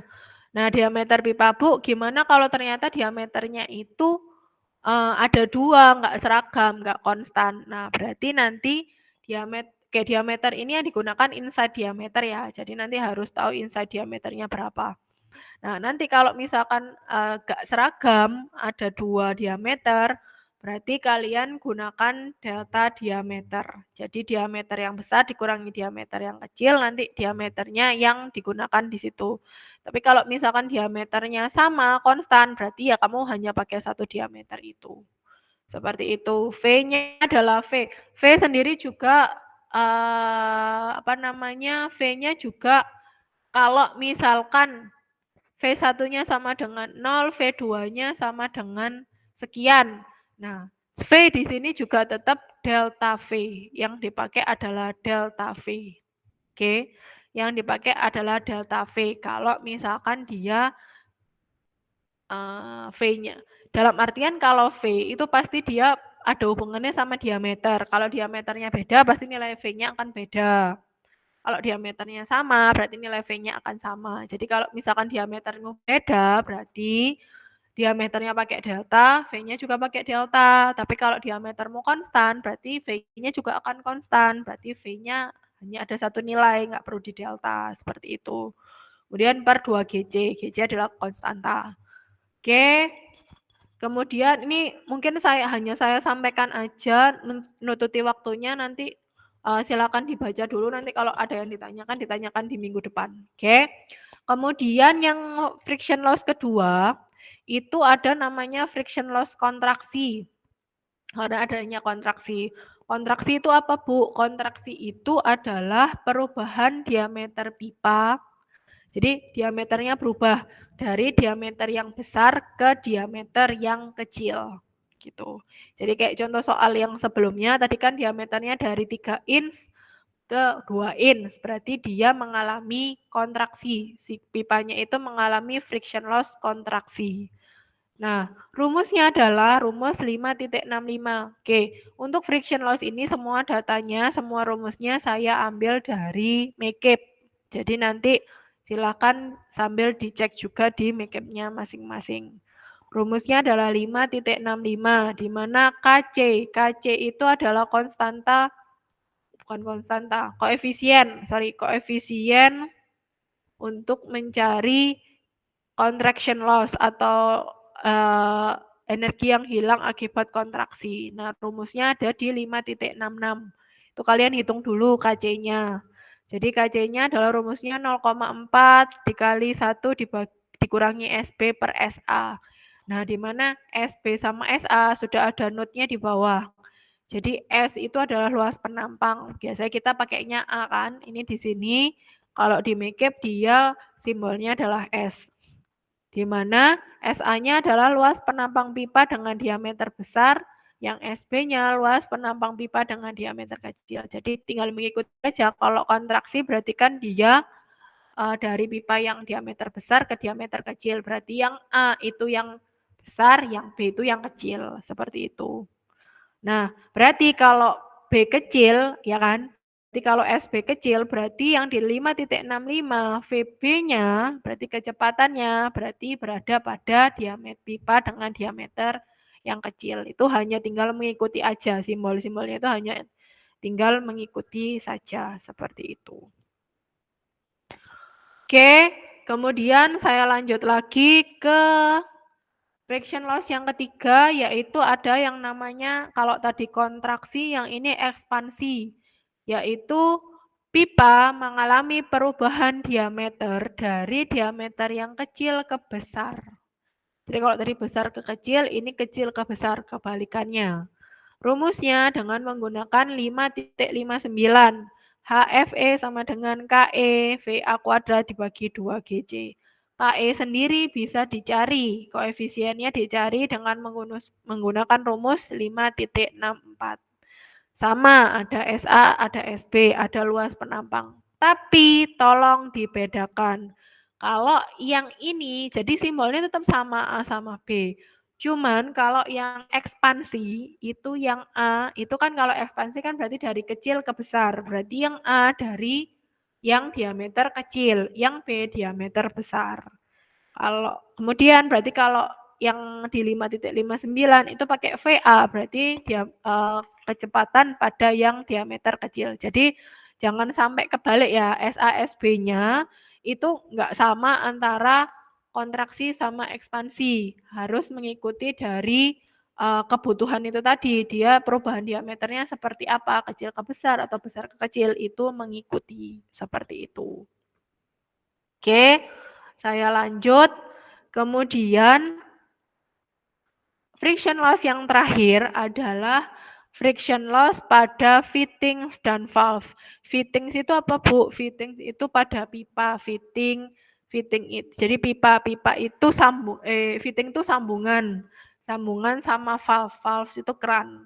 Nah, rumusnya adalah 5.67.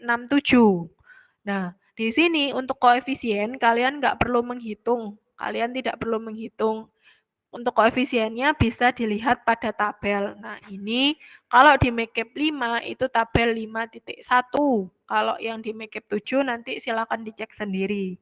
Dia tabel 5 titik berapa. Jadi nanti tinggal bergantung macam-macam fittingnya, sambungannya itu modelnya seperti apa, kemudian kerannya tipenya seperti apa. Nanti untuk tipe-tipenya mungkin saya jelaskan lebih lanjut di minggu depan karena itu perlu gambar. Jadi harus gambar, ada satu sistem nanti saya tunjukkan, oh ini sambungan yang seperti ini, oh ini sambungan yang seperti ini. Itu perlu di satu sistem yang harus saya gambar seperti itu. Mungkin sekedar pengetahuan dulu, nanti silahkan dibaca lagi bagaimana cara mencari data-datanya, itu nanti silahkan untuk friction loss-nya dicari dulu, dipelajari dulu, nanti untuk jenis-jenisnya di satu sistem saya jelaskan di minggu depan, seperti itu. Nah, kemudian dari 4 friksi itu tadi bisa saya summary atau saya jumlahkan ya karena kalau sebenarnya kalau kalian lihat di masing-masing friksi, jadi ini kan friksi pada pipa lurus yang 4 FL per D, terus ditambah ini KC itu pada kontraksi, KE pada ekspansi, KF pada fitting atau valve. Nah, itu semua kan dia sebenarnya mengandung kecepatan dibagi 2 GJ. Sehingga untuk sigma HF atau HF sendiri, totalan HF, itu bisa saya sederhanakan menjadi persamaan 5.68. Boleh. Tapi kalau Bu, saya mau ngitungnya satu-satu aja supaya saya lebih detail. Kalau saya memang lebih suka menghitungnya satu-satu. Jadi saya hitung per friction loss dulu, baru nanti di akhir baru saya total, saya jumlahkan berapa, itu boleh. Jadi HF itu tadi bisa, jadi kan memang simbolnya adalah sigma, jadi sigma adalah penjumlahan. Penjumlahan itu berarti nanti dijumlahkan semua friction loss yang terjadi pada sistem yang akan kalian kerjakan, seperti itu. Oke, mungkin